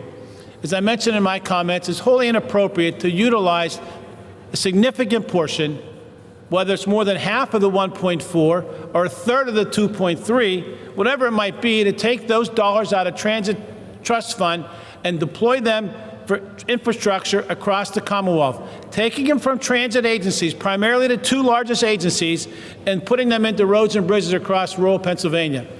And let me be clear, the bills that have come over, and we've consistently talked about being supportive of not only road and bridge infrastructure funding, but also for the reforms that we've talked about. Dating back to when we did Act 89, we had a comprehensive approach, and some of the folks who were here at that time, as I was, some of them had been working in different capacities. But we passed a comprehensive transportation bill 45-5 and sent it over the House that ultimately at some point became Act 89. That was a comprehensive, thoughtful approach where the parties sat down and worked together. They were not done in silo. We're trying not to work in a silo with all of you. We want to be able to make sure that we have a comprehensive conversation about transit, about roads and bridges, and about reforms that have been agreed to be part of the conversation. Let's move forward and do that. And so when we talk about these balances, not to take the money from transit projects and vehicles and trucks and cars and buses and deploy them in roads and bridges in rural Pennsylvania. Thank you, Madam President. The chair thanks the gentleman from Allegheny County, and the chair now recognizes the gentleman from Indiana County, Senator Pittman. Thank you, Madam President. Madam President, I'm very encouraged to hear some of the dialogue this evening and the talk about fund balances. On one hand, I hear that we can't touch the transit fund because it is sacrosanct, but yet it's okay to touch our general fund balance and our rainy day fund balance. Here's the distinction. The transit fund balance is growing. Our budgetary fund balance is declining, and our rainy day fund is stagnant. So when we talk about the need to have fund balances relative to our fiscal stability, and it's good to see the gentleman from Lancaster coming through almost as I was meant to say this. When you talk about the fiscal stability of this Commonwealth and these fund balances, remember, when we talk about keeping those fund balances sacrosanct, some of the words that my friends on the other side of the aisle had to say earlier today about fund balances. Thank you, Madam President. Madam President, may I speak for a second time? The chair thanks the gentleman from Indiana County and recognizes the gentleman from Allegheny County, Senator Costa, a second time. Thank you, Madam President. You talked about the need to utilize balances. At the end of the day, we're not saying that the Transit Trust Fund is sacrosanct or whatever the term you wanted to use. What we're saying is you cannot take those resources away from the transit agencies for their infrastructure and for their capital needs and not impacting them directly. That's the problem we have. You will negatively be impacting these agencies by taking those resources away, diminishing their capital, diminishing their vehicles, diminishing their fleets and their roads and their bridges there. And we're taking them and giving it to a different purpose. The transit funds and the transit trust fund are for purposes of transit, not for roads and bridges everywhere else, not to the expense of the transit agencies. That's where the distinction we draw. The proceeds that sit in the rainy day fund or sit in the surplus, as we all agreed last year to use a significant portion. You all agreed, we agreed, and the House agreed, and the governor agreed that we should use a portion of those surpluses to fund last year's budget. We're not saying we use all those resources this time around, but we're saying, though, is not to take it from the Transit Trust Fund to be able to fund roads and bridges when we have other means available to us to get to the same end. More specifically, maybe the Motor License Fund or other types of programs that are not earmarked for programs and projects existing in the transit system. Thank you, Madam President. The chair thanks the gentleman from Allegheny County and further recognizes the gentleman from Indiana County. Thank you, Madam President. Madam President, I just wish that there was the same degree of passion and outrage when the governor absconded with $153 million from the Motor License Fund. Thank you. The chair thanks the gentleman from Indiana County and recognizes the gentleman from Cambria County, Senator Langerholtz. Thank you, Madam President. I'm not going to talk about transit or anything. We have a good news story here, actually. Thank you, Madam President. It was a good couple weeks for Johnstown, Cambria County, Pennsylvania. There were 3 significant events where local area athletes realized championship caliber. First, Keegan Bassett, a sophomore at Bishop McCourt Catholic High School in Johnstown, Pennsylvania, won the gold medal and became the world champion in the 17 and under World Championships of Wrestling in Athens, Greece. It was a tremendous tournament for Keegan, and this was also the exact same title that his older brother, Bo Bassett, won. Keegan is no stranger to this chamber, or as his brother Bo, as they've been here and recognized for many accolades that they have earned over the years. We wish him, tell him congratulations for all of his hard work and dedication, and look forward to him being here in this Capitol in the near future. Secondly, Mainline Pharmacy won the 2025 AAABA Championship Baseball Tournament. And for those of you that may not be familiar with what AAABA stands for, it is the All-American Amateur Baseball Association Tournament that is held every year for over 80 years in Johnstown, Pennsylvania at the Point Stadium and other fields across the Johnstown area. It is a time-honored tradition, and many, many professional baseball players have gotten their start there, and it is a long list of many professional players that have played in this tournament. There are teams from all over the country that come and bring their best, and in that entire history of the AAABA Championship, only 3 times, this is the 3rd time that Johnstown has won the tournament. And what makes it extra special was this year there were 2 entries in the tournament, 2 Johnstown entries, and they both met for the championship game. So that was a first in the tournament's history that Mainline Pharmacy played Martella's Pharmacy and defeated them for the championship. So I wish them and congratulate them on that tremendous honor in bringing home the championship for the city of Johnstown. And thirdly, I would congratulate the West Suburban Little League Softball 12U team for winning the World Championships.